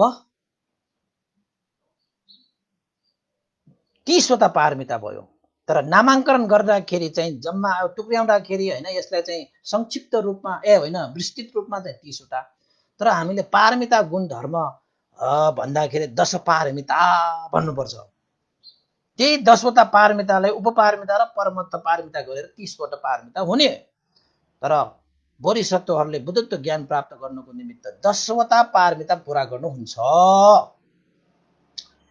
त्यो पारमिता पुरा गरिरहनु हुँदाखेरि बोधिसत्वहरूले पञ्चमहापरित्याग गर्छन्। पञ्चमहापरित्याग तपाईँ हामीले गर्न सक्दैन। त्यो सकिन्छ भने त गर्नुस् होइन। बोधिसत्वको खाँचो छ संसारमा अहिले जताततै। बुद्धको शिक्षा खाँचो छ भविष्यमा पनि यस्ता चाहिँ यो अन्धविश्वासहरू, अधर्महरू, पापहरू वृद्धि भएर आउने बेलामा भगवान बुद्धको त्यो ज्ञान भएन भने कति अन्धकार होला यो संसार। त्यसैले बोधिसत्वको चर्या गर्ने व्यक्तिहरू भयो भने मात्रै भविष्यमा बुद्धको तेज हुने हो, हैन? त्यसैले बुद्धको तेजलाई चाहिँ अहिले हामीले प्राप्त गरिरहेका छौँ। यसलाई निरन्तरता तपाईँले फैलाइराख्नुहोस्, जति सक्छ यो बुद्ध शासनलाई लम्ब्याउनुहोस्, बुद्ध शासनलाई छट्याउने होइन। शील समाधिको प्रज्ञा जतिको विकास, शील समाधि प्रज्ञाको जति अभ्यास हुन्छ त्यति नै बुद्ध शासन लम्बिन्छ। अब कोही मान्छेहरू त्रिरत्न भनेर चाहिँ हामीले त्यत्रो सिकाउँदाखेरि पनि बुद्ध पनि चाहिँदैन, सङ्घ पनि चाहिँदैन, धर्मको कुरा गर्ने त भने धर्म मात्र लिएर जाने। ल अब भयो त, अब कति दौडिन्छ र? पेट्रोल नभएको त्यो गाडी जस्तो कति दौडिन्छ र? सकिँदैन नि। हेर्दाखेरि दौडे जस्तो मात्रै हुन्छ, तर चाहिँ दीर्घकालसम्म हित सुखको निमित्त त्यो उद्देश्य भएन, त्यो त स्वार्थी जस्तो भयो। आफ्नो जीवनकालमा मात्रै भयो त्यो विकास गर्ने, पछि त जेसुकै होस् भने जस्तो। हामीले चाहिने त यो बुद्ध शासनलाई दीर्घकालसम्म लम्ब्याउन सक्नुपर्छ। दूरदर्शिता भन्ने हुन्छ नि त। त्यसैले चाहिँ भगवान बुद्धले चाहिँ बुद्ध शासनलाई लम्ब्याउनको निमित्त सङ्घलाई स्थापना गर्नुभएको। बिना सङ्घ तपाईँ दौडिनु भयो भने पेट्रोल नभएको गाडी दौडे जस्तो। एकचोटि खुर्र दौडाखेरि पेट्रोल सकिए पनि तपाईँको त्यो स्पिडको कारणले त्यो गाडी त दौडिरहेको हुन्छ नि त, त्यो पेट्रोल नभए पनि। त त्यो पहिलाको स्पिडले जति दौडिन्छ त्यसपछि त पेट्रोल नभएको गाडी त कहाँ लडिन्छ थाहै हुँदैन, हैन? त्यसैले अहिलेको समय भनेको चाहिँ भगवान बुद्ध साक्षात यो लोकमा चाहिँ हामीले चाहिँ दर्शन गर्न नपाउने यो समयमा धर्मलाई संरक्षण गरिरहने साँच्चैकै त्यो सङ्घ भएको कारणले गर्दाखेरि सङ्घलाई हामीले सम्मान गरेर सङ्घको शरणमा गएर धर्मको शरणमा जाने, धर्मको शरण देखिसकेपछि अनि बुद्धको शरणमा हुन्छ। पहिला भए बुद्धको शरणमा गएर धर्मको शरण जाने हो, धर्मको शरण गएपछि अनि सङ्घको शरणमा गएर पुण्य सञ्चित गर्ने हो। र अहिले चाहिँ तपाईँको सङ्घको शरणमा जाने, सङ्घको शरणमा गएर धर्मलाई दर्शन गर्ने, धर्मलाई दर्शन गरेपछि बुद्धलाई दर्शन गर्न सकिन्छ कि। अहिले जाने स्टाइल चाहिँ यो हुनुपर्छ। अब पुण्य नै छैन, भिक्षुहरूलाई चाहिँ दर्शन गरेर, भिक्षुहरूसँग सिकेर, पशुहरूसँग शील लिएर, भिक्षुहरूलाई गौरव राखेर कम त पुण्य गर्ने अवसर छ। अब पुण्य नै नभइकन तपाईँले जस्तो सुकै कार्य गरे पनि पुरा हुँदैन कि। पुण्यले तपाईँलाई पुरा गर्ने हो कि। सङ्घलाई जतिको हो हामीले चाहिँ पुण्य गर्न सक्ने ठाउँ अन्त कहाँ छ? त्यही सङ्घलाई छोडेर अनि तपाईँले चाहिँ कुशल कर्म गर्न जान्छु भनेर खेतमा गएर कोडालो सरालो नलिएर खेत खन्न गएको मान्छे जस्तो भएन? खेतमा गइसकेपछि त ला म त कोडालो सरालो लिएर आउनु बिर्सिएँ भनेर हुन्छ त, अनि हुँदैन नि, होइन? त्यसैले चाहिँ त्रिरत्न भनेको चाहिँ कुनै पनि रत्न छुट्याउनु हुन्न। बुद्ध धर्म सङ्घ रत्न यो तीनवटै रङ्ग त्यत्तिकै जजल्यमान रत्न हो। बुद्धलाई छोड्नेले कुनै पनि रत्न प्राप्त गर्न सक्दैन, धर्मलाई छोड्नेले कुनै पनि रत्न प्राप्त गर्न सक्दैन, सङ्घलाई छोड्नेले पनि कुनै पनि रत्न प्राप्त गर्दैन। आजकल त के हो, बुद्ध रत्न पनि चाहिँदैन, सङ्घ रत्न पनि चाहिँदैन भन्यो भने त खत्तम छ, होइन? त्यसैले चाहिँ त्याग गर्नको निमित्त सही ठाउँमा त्याग गर्नु पर्यो। त्यो भनेको चाहिँ सङ्घ हो। सङ्घमा त्याग गर्नुको जति महान फल अब कहाँ पाउँछ? भगवान बुद्धको धर्मलाई अभ्यास गर्नको निमित्त त्याग नभइकन त चल्दैन। त्याग जतिको महान धर्म त अरू छँदै छैन। त्यसैले बुद्धत्व प्राप्त गर्ने व्यक्तिले अधिकार सम्पन्न गर्नको निमित्त पहिला उसले त्याग रूपी कर्तव्य पालन गर्नुपर्छ। त्यो त्याग पनि फेरि सही ठाउँमा गर्नु पर्यो। फेरि त्यागलाई पनि जति सही ठाउँमा गर्न सक्यो त्यति चाहिँ तपाईँको चाहिँ गाडी झन् स्पिडले दौडिन्छ। बोधिसत्व भएको बेलामा त कति त्याग गरेर आउँदाखेरि पनि साँच्चैकै सँगमा त्याग गर्न नपाएको नि उहाँले, त्यत्रो समय लाग्यो। अहिले त उहाँले त्यो सारा त्यो दुःखहरू कष्टहरू होइन त्यो समेट्दै समेट्दै समेट्दै समेट्दै सही त्याग गर्ने स्थान उहाँले त्यो निर्माण गरिसकेपछि अब तपाईँ फेरि चाहिँ के भन्छ ऐना हुने मान्छेहरू कुवामा आफ्नो अनुहार हेर्न जाने त भएन नि। ल अब चाहिँ सुरु गर्छु म तपाईँहरूलाई चाहिँ पञ्चमहापरित्याग गर्ने भनेको के। त बोधिसत्वहरूले 5वटा महापरित्याग गर्छन्। ती हुन् धन सम्पत्ति, श्री सम्पत्ति, राज्य सम्पत्ति। यसलाई चाहिँ भौतिक सम्पत्तिको त्याग भनिन्छ। भौतिक सम्पत्तिको त्यागमा सबै पर्छ। राज्य सुख पनि पर्छ, धन सुख पनि पर्छ, सम्पत्ति सुख पनि पर्छ, यश कृति पनि पर्छ, सबै पर्छ। 1 नम्बर त्यो। त्यसमा सम्पत्ति परित्याग। दोस्रो नम्बरमा स्त्री परित्याग। स्त्री परित्याग भने के? श्रीमती, राज्य त्याग गर्ने, सम्पत्ति त्याग गर्ने हैन, श्री सम्पत्ति त्याग गर्ने मात्र होइन। बोधिसत्वहरूले त बुद्धत्व ज्ञान प्राप्त गर्नको लागि आफ्नो अर्धाङ्गिनी श्रीमती स्त्रीलाई पनि त्याग गरिदिन्छ। वसन्तर राजकुमारले त्याग गर्नु भएन त? गर्यो नि। अस्ति त कति उपासक धुरो धुरो रोएको रे। मलाई यहाँ देशना गर्ने मान्छेलाई गाह्रो छ, अब सुन्ने मान्छेलाई कति गाह्रो भयो होला। त्यसपछि स्त्री पनि त्याग गर्नुपर्छ, स्त्री परित्याग। त्यसपछि तेस्रो नम्बरमा पुत्र परित्याग, यानि कि सन्तान परित्याग। आफ्ना सन्तान छोराहरू पनि त्याग गर्नुपर्ने हुन्छ बोधिसत्वहरूले। बुद्धत्व प्राप्त गर्ने व्यक्तिहरूले तपाईँ सक्नुहुन्छ आफ्नो एउटा केस मात्र त्याग गर्नु पर्दाखेरि डर लाग्ने हामी भगवान बुद्धको सामुन्ने त के न के कति त्याग गरे त हैन। भगवान बुद्धको त्यो कुराहरू सुन्दाखेरि अनि हामीमा चाहिँ अभिमान चढ्दैन कि? अभिमानै चढ्दैन कि? बोधिसत्वले यस्तो गरेर गए जिन्दगीको लागि। सिद्धार्थ कुमारले राज्य सुख त्याग गरेर त्यत्रो धन सम्पत्ति ऐश आराम सबै त्याग गरेर गए। खकार थुके जस्तो भनेर चाहिँ उल्लेखित छ। खकार थुके जस्तो त्यागेर गएको रे। किन त भन्दाखेरि साँच्चैको सुख त यो धन सम्पत्ति, यो श्री सम्पत्ति, यो राज्य सम्पत्ति, यो चाहिँ रूप सम्पत्ति, यो बल सम्पत्ति, यो यश कृतिमा छैन त। त्यस्तोमा सुख साँच्चैको सुख भएको भए सिद्धार्थ कुमारले त्यत्रो चिज कहाँ त्याग्थ्यो? जसले सिद्धार्थ कुमारले त्यत्रो चिज त्यागे भनेर थाहा पाए ती सबै व्यक्तिहरू त अचम्मित। बिम्बिसार राजा त अचम्म भएको। वाह, कपिल वस्तुका राजकुमार राज्य सुख त्यागेर आए। राजकुमार जस्तो व्यक्तिले त्यसरी चाहिँ वन वनमा चाहिँ भौटारेर हिँडेर ज्ञानको खोजीमा लाग्नु पर्ने। कसैले त्यस्तो गर्न सक्छ? सक्दैन हैन। त्यसरी चाहिँ सारा चिज त्यागेका सही सुखको खोजीमा। अब हामी त हेर्नुहोस् है, अहिलेको यो समाजमा त यो धन सम्पत्तिको सुख, भौतिक सुख, यो रूप सुख, यो बल सुख, यो नाम सुख, यो दाम सुख, यो काम सुख त भगवान बुद्धले त्यति 2500-2600 वर्ष नै यो त साँच्चैकै सुख होइन, अन्तमा यसले दुःख नै निम्त्याउँछ भनेर खकार ठोके जस्तो ठुकेर गएको त्यो सम्पत्तिको पछि हामी लागिरहेका छौँ।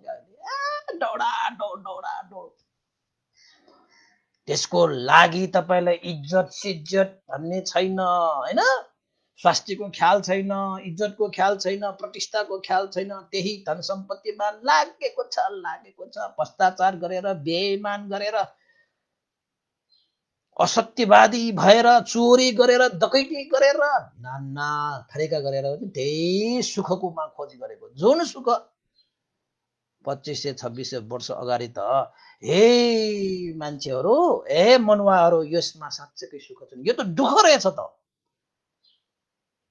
खकार ठुके जस्तो ठुकेर गएको चिज अब हामी त्यही खकार ठुकेर गएको जस्तोमा हामी लागि परेका छौँ। अनि हामी बुद्धिमानी के पण्डित भन्ने कि मूर्ख भन्ने?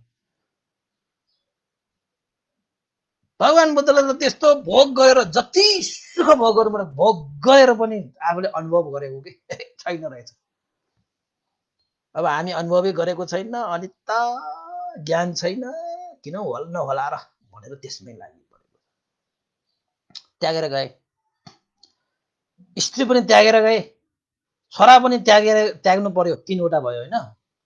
अनि 4वटा नम्बरमा चाहिँ अर्को के त भन्दाखेरि शारीरिक अङ्ग प्रत्यङ्ग पनि त्याग गर्ने, पञ्चमहापरित्यागमा त्यो पनि पर्छ। अनि त्यसपछि 5औं नम्बरमा प्राण पनि त्याग, जीवन पनि त्याग। कसैको हित उपकार गर्नु पर्दाखेरि बोधिसत्वहरूले आफ्नो यो के भन्छ प्राण पनि निछावर के, त्यसलाई चाहिँ के भनिन्छ त भन्दाखेरि पञ्चमहापरित्याग। ल तपाईँले चाहिँ धन त त्याग गर्नु होला अरे, श्री सम्पत्ति त कति त्याग गर्नु होला अरे, तर तपाईँले स्त्रीलाई त्याग गर्न सक्नुहुन्छ, छोरालाई त्याग गर्न सक्नुहुन्छ, आफ्नो अङ्ग प्रत्यङ्ग पनि त्याग गर्ला रे, जीवन त्याग गर्न सक्नुहुन्छ। गाह्रो छ नि, नसक्ने भन्ने होइन, गाह्रो चाहिँ छ, तर असम्भव भनेको चाहिँ होइन। असम्भव भन्ने त यो संसारमा बोधिसत्वहरूको लागि त केही पनि छैन। यो पञ्चमहापरित्याग भनेको चाहिँ भगवान बुद्धले 10 पारमिता पुरा गर्नु हुँदाखेरि यो पञ्चमहापरित्याग गर्छ। अब तपाईहरुले चाहिँ 10 पारमिता भन्तीले 10 पारमिता मात्र भन्नुभएको छ।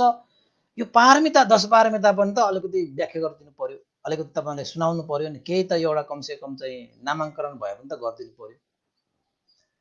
त पञ्चमहापरित्याग गर्ने क्रममा भगवान बुद्धले 10 पारमिता पुरा गर्नुहुन्छ। त्यो 10 पारमिता भनेको के हो त भन्दाखेरि तपाईहरुलाई थाहा छैन त, तैपनि सर्र नआउला, म खर्र भन्दिउँला, तपाईहरु लेख्दिनु होला।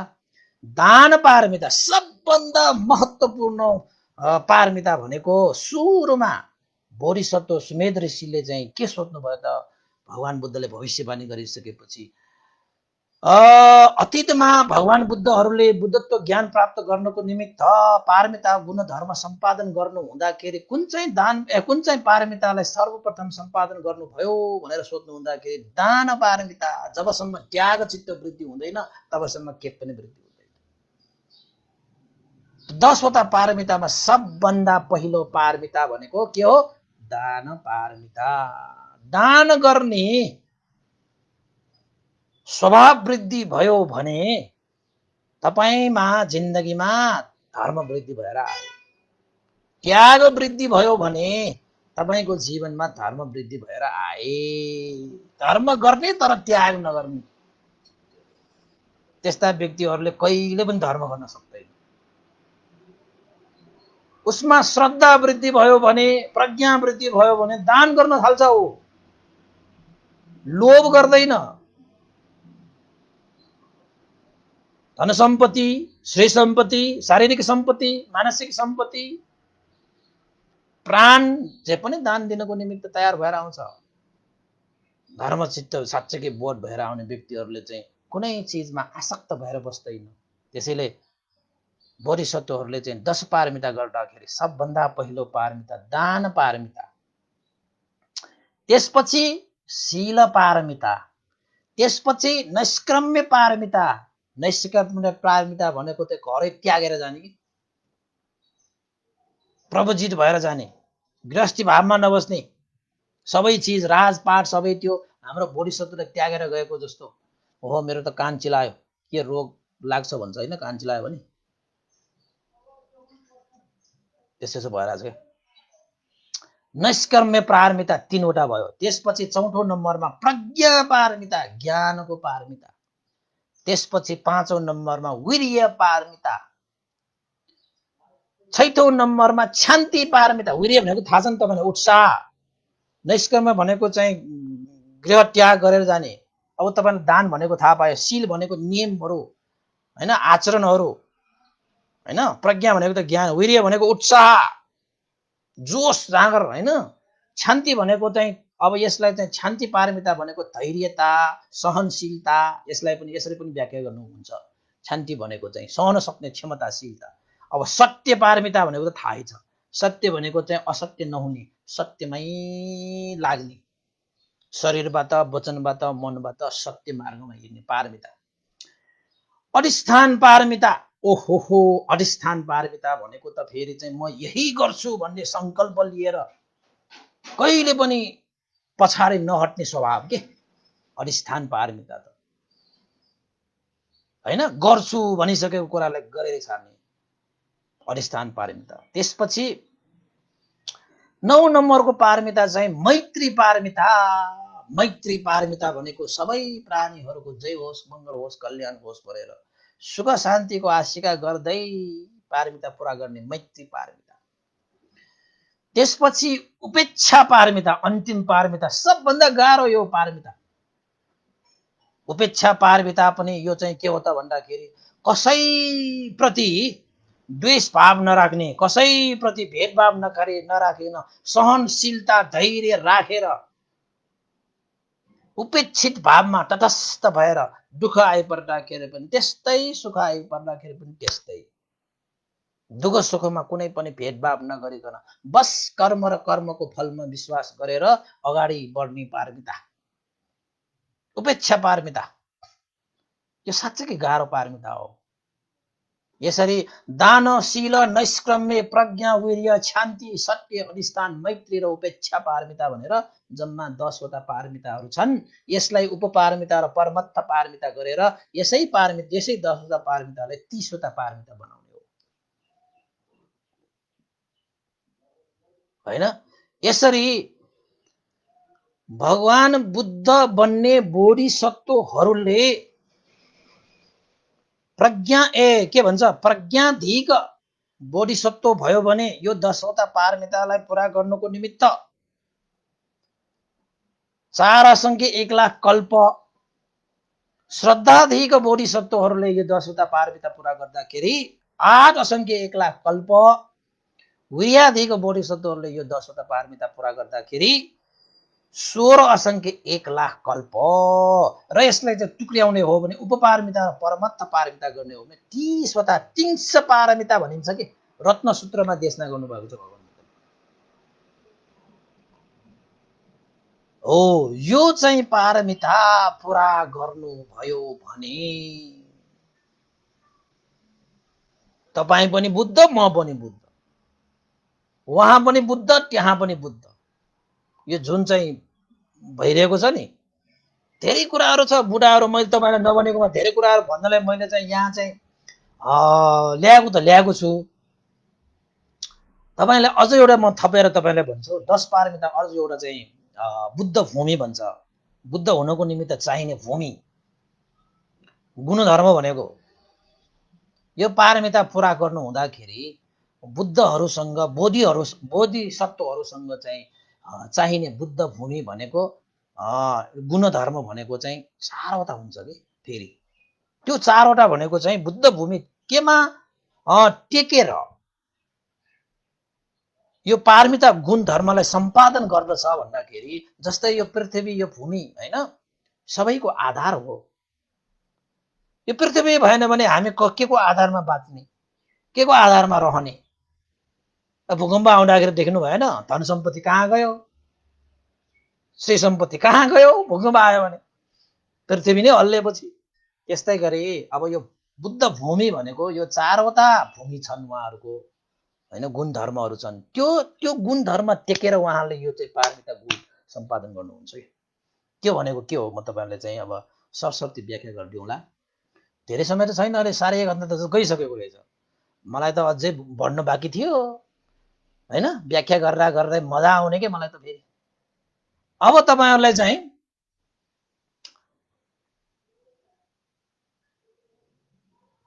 यो के भन्छ बुद्ध भूमि 4 वटाहरूलाई चाहिँ 1 नम्बरमा उत्साह भन्छ के, उत्साह भूमि। यो उत्साह भनेको के हो त भन्दाखेरि भगवान बुद्धहरू पारमिता गुण धर्म सम्पादन गर्नु हुँदाखेरि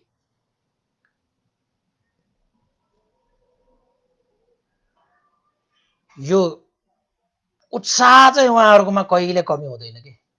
दानादि कुशल कर्म, दानशील भावनादि कुशल कर्म गर्नु हुँदाखेरि पारमिता गुण धर्ममा उहाँहरू निरन्तर अगाडि बढ्नु हुँदाखेरि उहाँहरू कहिले पनि हतोत्साह नभइकन अगाडि बढ्ने स्वभावलाई चाहिँ उत्साह भन्छ कि। होइन। त्यसपछि अर्को भूमि हुन्छ उमग्ग भूमि। उमग्ग भूमि भनेको कस्तो भूमि त भन्दाखेरि भगवान बुद्धहरूले चाहिँ पारमिता गुण धर्म पूरा गर्नु हुँदाखेरि शील समाधि प्रज्ञालाई दोष नलाग्ने किसिमले निर्दोषी रूपले उपाय कौशल्य लगाएर सम्पादन गर्ने सक्ने तीक्ष्ण बुद्धि के तीक्ष्ण स्वभाव के त्यस्तोलाई उमग्ग भूमि भन्छ।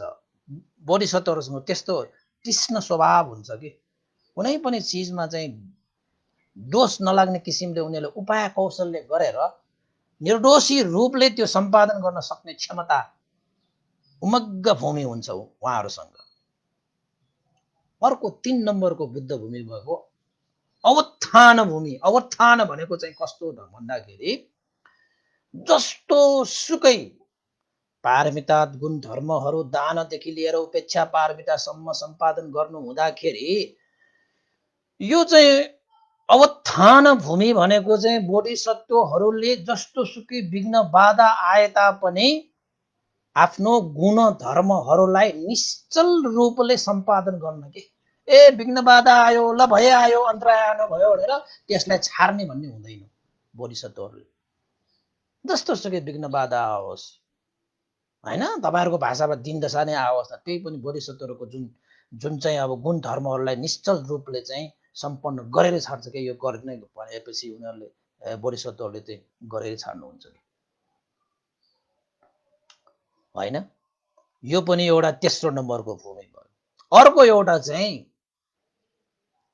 4 नम्बरको भूमि चाहिँ हितचर्या। हितचर्या पनि बुद्ध भूमि हो। यो हितचर्यामा पनि टेकेर भगवान बोधिसत्वहरूले बुद्धत्व प्राप्ति गर्नुको निमित्त पारमिता गुण सम्पादन गर्नुहुन्छ। हितचर्या भूमि भने कस्तो भूमि त भन्दाखेरि बोधिसत्वहरू भनेको चाहिँ कस्तो हुन्छ त भन्दाखेरि कसैप्रति पनि बदलाको भाव लिने होइन, कसैलाई चाहिँ जित्ने सोच राखेर उहाँहरूले चाहिँ व्यवहार गर्दैन कि आफूलाई दुःख कष्ट दिने व्यक्तिहरू प्राणीहरू भए तापनि आफूलाई दुःखै कष्ट मार्न आएर हत्या नै गर्न आउने त्यस्ता व्यक्तिहरूलाई पनि बोधिसत्वहरूले द्वेष नराखिकन बदलाको भाव नराखिकन त्यस्ता व्यक्तिहरूको पनि उपकार गर्ने स्वभाव त्यस्तो आधार हुन्छ के उहाँहरूको। बोधिसत्वहरूसँग क्षमता छ, यद्यपि उहाँ बोधिसत्वहरूसँग त धेरै क्षमता छ। आफूसँग युद्ध गर्न आयो भने युद्ध गरेर उनीहरूलाई चाहिँ परास्त गरेर उनीहरूलाई सखाप पार्न सक्ने क्षमता पनि हुन्छ। तैपनि बोधिसत्वहरूले चाहिँ आफूलाई दुःख कष्ट दिनाउने व्यक्तिहरूप्रति पनि मैत्री करुणा राखेर उहाँहरूलाई उपकारै गर्छ के उपकारै गर्छ। यसले त भनेको मानेन, त्यस्तो हुँदैन। प्रज्ञा हुने मान्छेले कसैले पनि कसैको हत्या गरेर कसैलाई चाहिँ दुःख दिने काम गर्दै गर्दैन। यसलाई 4वटा बुद्ध भूमि भन्छ र यो बुद्ध भूमि पनि तपाईँले चाहिँ याद गरेर राख्नुहोस् है। कति भनिहाले फेरि तपाईँलाई त कति भनेको आज त सकाइदिए पनि भयो कि भन्नु होला। उत्साह, उमग्ग, अवत्थान र हितचर्या यो 4वटा चाहिँ बोधिसत्वहरूको बुद्धत्व प्राप्त गर्नको निमित्त यो भूमिको रूपमा आधारको रूपमा हुन्छ। यसमा टेकेर उहाँहरूले चाहिँ के गर्नुहुन्छ त यो पारमिता गुण धर्म सम्पादन गर्नुहुन्छ। र यो उत्साह उमङ्ग र अवत्थान र हितचर्या यो 4वटा विषयलाई चाहिँ तपाईहरू हाम्रो भाषामा भन्ने हो भने यसलाई चाहिँ वीर्य, प्रज्ञा, अधिष्ठान र मैत्री भावना यो 4वटा शब्दले पनि यसलाई चाहिँ समेट्न सकिन्छ। जस्तै उत्साह भनेको वीर्य, उमग्ग भनेको प्रज्ञा र अवत्थान भनेको चाहिँ अधिष्ठान र हितचर्या भनेको मैत्री। यसरी चाहिँ कहिलेकाहीँ चाहिँ कसैले चाहिँ बुद्ध भूमि भनेको वीर्य, प्रज्ञा, अधिष्ठान र मैत्री यो पनि भनेर व्याख्या गर्ने गर्छन् होइन, त्यो पनि गलत होइन। अब हामीले चाहिँ एउटै कुरा मात्र बुझ्यो भने यो गलत भन्यो भन्ने हुन्छ। तर पाली भाषामा त तपाईले व्याख्या गर्ने हो भने उत्साह, उमग्ग, अवत्थान र हितचर्या, यो पनि बुद्ध भूमि हो। वीर्य, प्रज्ञा, अधिष्ठान र मैत्री भावना पनि बुद्ध भूमि हो। तपाईले यो भने पनि त्यही हो हुन त। तैपनि चाहिँ हामीले चाहिँ साँच्चै भनेर जाने हो भने उत्साह, उमङ्ग, अवत्थान, हितचर्या हैन, यो चारवटालाई नै हामीले चाहिँ बुद्ध भूमि भनेर चाहिँ हामीले व्याख्या गर्दाखेरि राम्रो हुन्छ। र कसैलाई अब समग्र रूपमा हैन संक्षिप्त रूपमा व्याख्या गरिदिनु पर्यो भने उत्साह भनेकै वीर्य हो नि हैन, हटोत्साहित नभएर चाहिँ उद्योग गरिरहने भनेको त वीर्य नै हो। उमङ्ग भनेको चाहिँ उपाय कौशल्य लगाएर निर्दोष पूर्ण रूपले हैन अब कार्य सम्पादन गर्ने तीक्ष्ण बुद्धि भनेको त प्रज्ञा नै हो। अनि अवत्थान भनेको चाहिँ जस्तो सुकै बाधा आए पनि गुण धर्मलाई निश्चल रूपले सम्पादन गर्ने भनेको त एउटा संकल्प नै हो, एउटा अधिष्ठान नै हो। म त यस्तो भए पनि म त गर्छु गर्छु भने अधिष्ठान नै भयो। अब हितचर्या भनेको चाहिँ आफूलाई दुःख कष्ट दिने व्यक्तिहरूलाई पनि उपकार गर्ने भनेको चाहिँ मैत्री भावना गर्ने व्यक्तिहरूले त्यही गर्छ त। मैत्री भावना भनेको त आफ्नो चाहिँ सात जन्मको शत्रुलाई पनि सुख होस् निरोगी होस् भन्न सक्नु पर्ने, त्यो हितचर्या भनेकै मैत्री भावना हो हैन। यसरी तपाईहरूले चाहिँ अब चारवटा गुण धर्महरू यानि कि बुद्ध भूमि, एउटा बुद्ध भूमि भन्ने बिहार पनि छ नि हो, यो बुद्ध भूमिबाट यो चारवटा गुण धर्महरू यसरी तपाईहरूले चाहिँ बुझ्नु पर्यो। र हामीमा पनि यो भूमि तपाईसँग भयो भने न तपाईले भविष्यमा बुद्धलाई भेटेर तपाईले पनि बोधिचर्या गर्नको निमित्त अधिष्ठान गर्न पाउँछ कि बुद्धलाई भेटेर बुद्धत्व हुनु पाउने भए हुन बुद्धत्वको लागि प्रार्थना गर्न पाउने हो कि? यो भूमि नभइकन हुँदैन। के चाहियो? वीर्य चाहियो, प्रज्ञा चाहियो, अधिष्ठान चाहियो र मैत्री भावना चाहियो। कम से कम तपाईले चाहिँ बुद्ध भूमिको एउटा मात्र भूमि भए पनि त तपाईले आफ्नो जीवनमा सम्पादन गर्न पायो भने धन्य छ तपाईँ। एउटा मात्र, त्यो के हो त? मैत्री भावना। ल तपाईले बिहान उठ्ने बित्तिकै बुद्ध भूमि मैत्री भावना गर्नुस्, सुत्नु अगाडि एकचोटि मैत्री भावना गर्नुस्, त्यो पनि बुद्ध भूमि। त्यो बुद्ध भूमिमा टेकेर चाहिँ हामीले जीवन यापन गर्नुभयो भने बुद्धै नबन्ला रे, तर चाहिँ बुद्धले प्राप्त गरेको ज्ञान त पाइएला नि। त्यसैले आधार त चाहिन्छ है उपासक। बिना आधार तपाईले इच्छा गरेर हुन्छ, बिना पुण्य तपाईले यो इच्छा त्यो इच्छा गरेर पूरा गर्ने भनेर नभएको जस्तै यो आधार बिना त बुद्ध हुँदै हुँदैन हैन।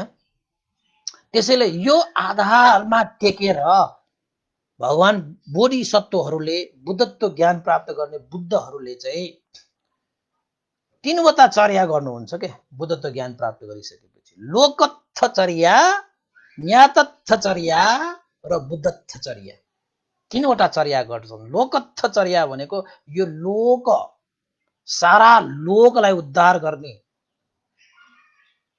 उद्देश्य हुन्छ। ज्ञातत्थचर्या आफ्ना ज्ञाति बन्धुहरूलाई पनि उपकार गर्ने उद्देश्य हुन्छ भने बुद्धत्थचर्या बुद्धत्व ज्ञान प्राप्त गर्ने उद्देश्य हुन्छ। सारा व्यक्तिहरूले चाहिँ अब ज्ञान पाओस् हैन, बुद्धत्व ज्ञानको केही अंश भए पनि बुद्धङ्कुर भन्छ नि, बुद्धको अंकुर भए पनि प्राप्त होस् भनेर उहाँहरूले चाहिँ त्यो चर्या गर्नुहुन्छ कि हैन। यसरी चाहिँ अब तपाईहरुले चाहिँ अब धेरै कुराहरू आज सुन्नुभयो हैन, तैपनि अब धेरै कुराहरू बाँकी थियो।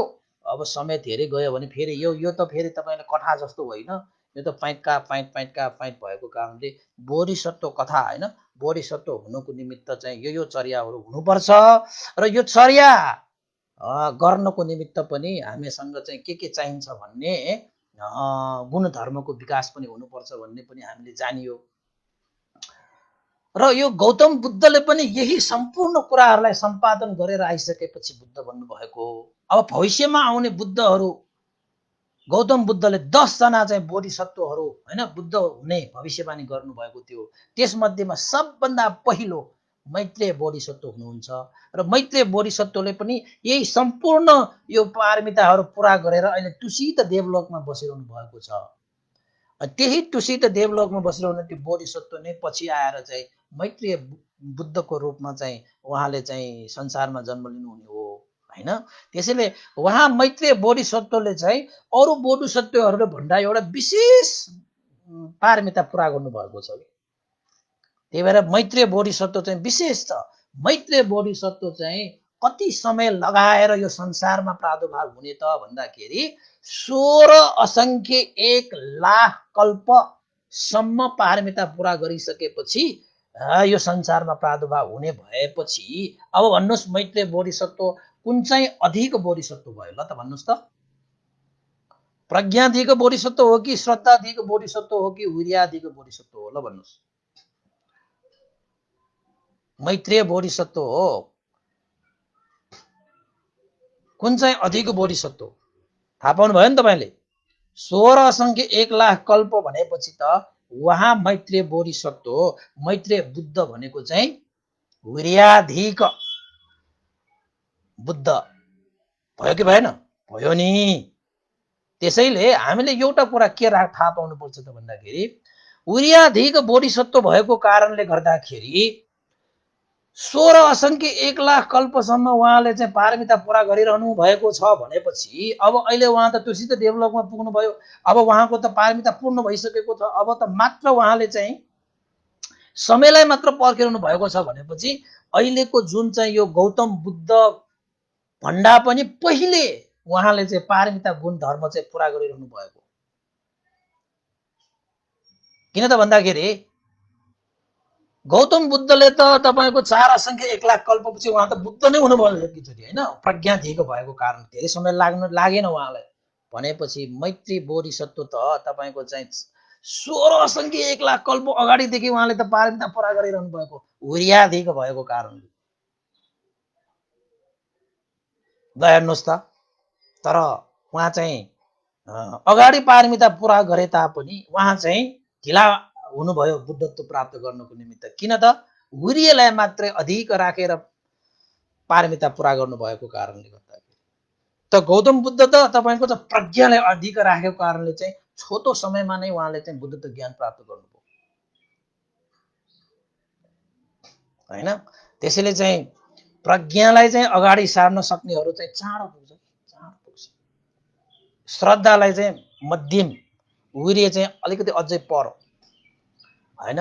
त्यसैले चाहिँ बोधिसत्वको अब जुन चाहिँ मैत्रेय बोधिसत्व हुनुहुन्छ उहाँ चाहिँ वीर्याधिक बोधिसत्व भएको कारणले गर्दाखेरि 16 असङ्ख्य 1 लाख कल्पसम्म उहाँले यो सम्पूर्ण चाहिँ यो पारमिता, यो चाहिँ पञ्चमहापरित्याग, यो बुद्ध भूमि, यो चाहिँ बोधिसत्वको अङ्गहरू सम्पूर्ण सम्पन्न गरेर अहिले त उहाँ चाहिँ बोधिसत्व चाहिँ यो आसनमा मजाले बसेर चाहिँ उहाँले चाहिँ के भन्छ त्यसलाई पञ्चमहाविलोचन भन्छ कि के भन्छ?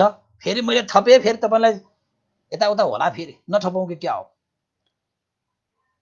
पञ्चमहाविलोचन भनेको बोधिसत्वहरूले टुसित देवलोकमा बसेर उहाँहरूले चाहिँ अब सम्पूर्ण पारमिता पुरा गरिसकेपछि पञ्चमहाविलोचन भनेको चाहिँ काल हेरिरहनुहुन्छ कि समयलाई पर्खिरहनुहुन्छ। कुन समयमा म चाहिँ प्रतिसन्धि ग्रहण गर्ने। प्रतिसन्धि भनेको मतलब बुद्धको भाषाबाट जन्म लिन जाने। कुन समयमा? एउटा मात्र हेर्नुहुन्न उहाँले। पञ्चमहाविलोचन भनेको 5वटा चिजलाई चाहिँ अवलोकन गर्ने हैन, विश्लेषण गर्ने, परीक्षण गर्ने हो।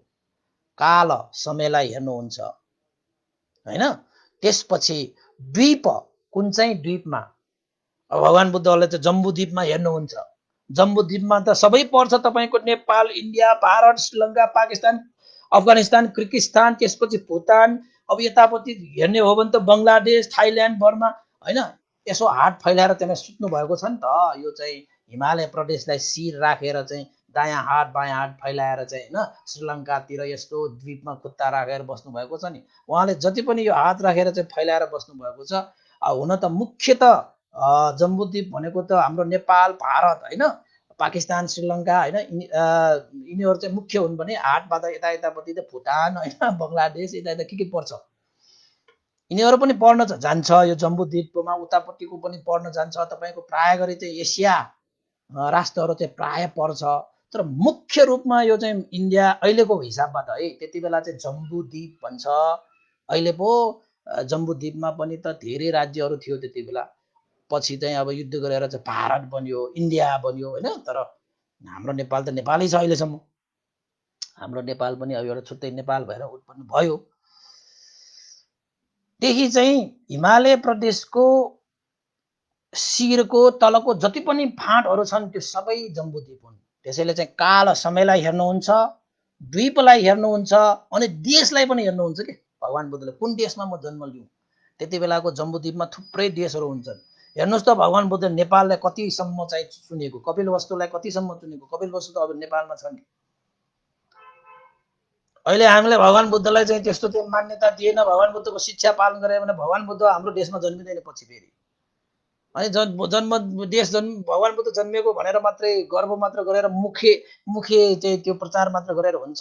साँच्चैकै अभ्यास गरेर चाहिँ शिक्षाले पालन गरेर अभ्यास गर्नु पर्यो। अहिले चाहिँ यो बुद्धको नाममा त्यत्रो प्रचार गर्ने व्यक्तिहरूले बुद्ध कहाँ जन्मिने, बुद्धको हुनको निमित्त बढीसले के गर्नुपर्ने, बुद्धको शिक्षा के हो भनेर थाहा पाएन भने त कति बेइज्जत भएन। खाले त्यो पेपरको लागि, त्यो खाले उसको लागि मात्र हिँडेर पनि भएन भनेको। त्यो पनि ठिक छ, गर्नुहोस्, तर चाहिँ शिक्षा पनि लिनु पर्यो भन्ने हाम्रो चाहिँ ध्येय हो। देश पनि हेर्नुहुन्छ है, त्यसपछि कुल वंश पनि हेर्नुहुन्छ। भगवान बुद्धहरू भनेको चाहिँ त्यति बेला चाहिँ संसारमा धेरै कुलहरू चाहिँ हुन्छ के, तलको माथिको भनेर। बोधिसत्वहरू भनेको त क्षत्रिय कुल, ब्राह्मण कुलमा जन्मिन्छ हुन त फेरि होइन। अब हाम्रो चाहिँ यो गौतम बुद्ध त क्षत्रिय कुलमा जन्मेको हो नि त। त्यति बेलाका त्यो शाक्यहरू त सबै क्षत्रिय हुन् होइन। त्यसपछि अर्को के हेर्नुहुन्छ त भन्दाखेरि माता आमाको गर्भलाई हेर्नुहुन्छ। गर्भलाई किन हेर्नुभएको त भन्दाखेरि बोधिसत्वहरूले चाहिँ प्रतिसन्धि गरिसकेपछि आमाको आयु भनेको 10 महिना 7 दिन हुनुपर्छ। बोधिसत्वहरू भनेको आमाको गर्भमा प्रतिसन्धि गर्दाखेरि, गर्भमा बास गर्दाखेरि जम्मा 10 महिना चाहिँ गर्भमा बसिसक्नु भएपछि जन्मनुहुन्छ। र आमाको चाहिँ 7 दिनपछि के हुन्छ त भन्दाखेरि उहाँहरूको चाहिँ परलोक गमन हुन्छ। भनेको मतलब 7 दिनपछि बित्नुहुन्छ आमाहरू। त्यही भएर चाहिँ गौतम बुद्धले चाहिँ त्यसरी चाहिँ आमाको गर्भलाई, आमाको आयुलाई हेर्नु हुँदाखेरि 10 महिना 7 दिन बाँकीको आमालाई हेरेपछि उहाँहरूले चाहिँ प्रतिसन्धि ग्रहण गर्नुभएको। यसरी 5वटा विषयलाई चाहिँ अवलोकन गरेर बसिरहनु भएको छ अहिले मैत्रेय बुद्ध। कुन चाहिँ समय उपयुक्त छ? काल, द्वीप, देश, कुल, माता, 5वटा चिजलाई चाहिँ अवलोकन गरेर हेरिरहने विषयलाई चाहिँ बोधिसत्वहरूको यो पञ्चमहाविलोचन भनेर भनिन्छ। ल बुझ्नुभयो तपाईँले होइन? यो पनि बुझ्नुभयो तपाईँले। देशनामा त सुन्न पाउनु हुनु होला यस्तो कुराहरू, त्यही पनि ठिकै छ होइन। त्यसपछि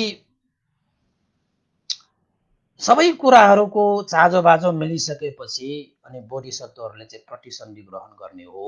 प्रतिसन्धि भनेको गर्भमा बास बस्न आउने हो। ल आज यति मात्रै गरौँ, भयो, धेरै कुराहरू भयो। त्यसपछि फेरि तपाईँहरूलाई चाहिँ अलमल होला होइन। यत्रो भइसक्यो, 1:45 पनि भइसकेको रहेछ, फेरि अलमल होला होइन। कति कुराहरू त भन्नु बाँकी थियो होइन। ठिकै छ, आजको लागि यति नै गरौँ। भोलि चाहिँ हामी 200 भाग हामी चाहिँ मनाउँदैछौँ। 200 भागमा हामीले चाहिँ बोधिसत्व मैत्रेयको विषयमा चाहिँ हामी कथा देशना गर्नेछौँ। मैत्रेय बोधिसत्वले चाहिँ बुद्धत्व प्राप्त गर्नको निमित्त कसरी उहाँले चाहिँ कुन भगवानको सामुन्य उहाँले प्रार्थना गर्नुभयो होइन, उहाँले कति समय लगाउनु भयो र उहाँले कस्तो कस्तो सम्मको पारमिता पुरा गर्नुभयो भन्ने विषयमा चाहिँ मैत्रेय बुद्धको भोलि चाहिँ साह्रै मजाको एउटा कथा छ क्या उहाँले। ओहो, मैत्रेय बुद्ध बोधिसत्व भनेको साधारण बोधिसत्व होइन।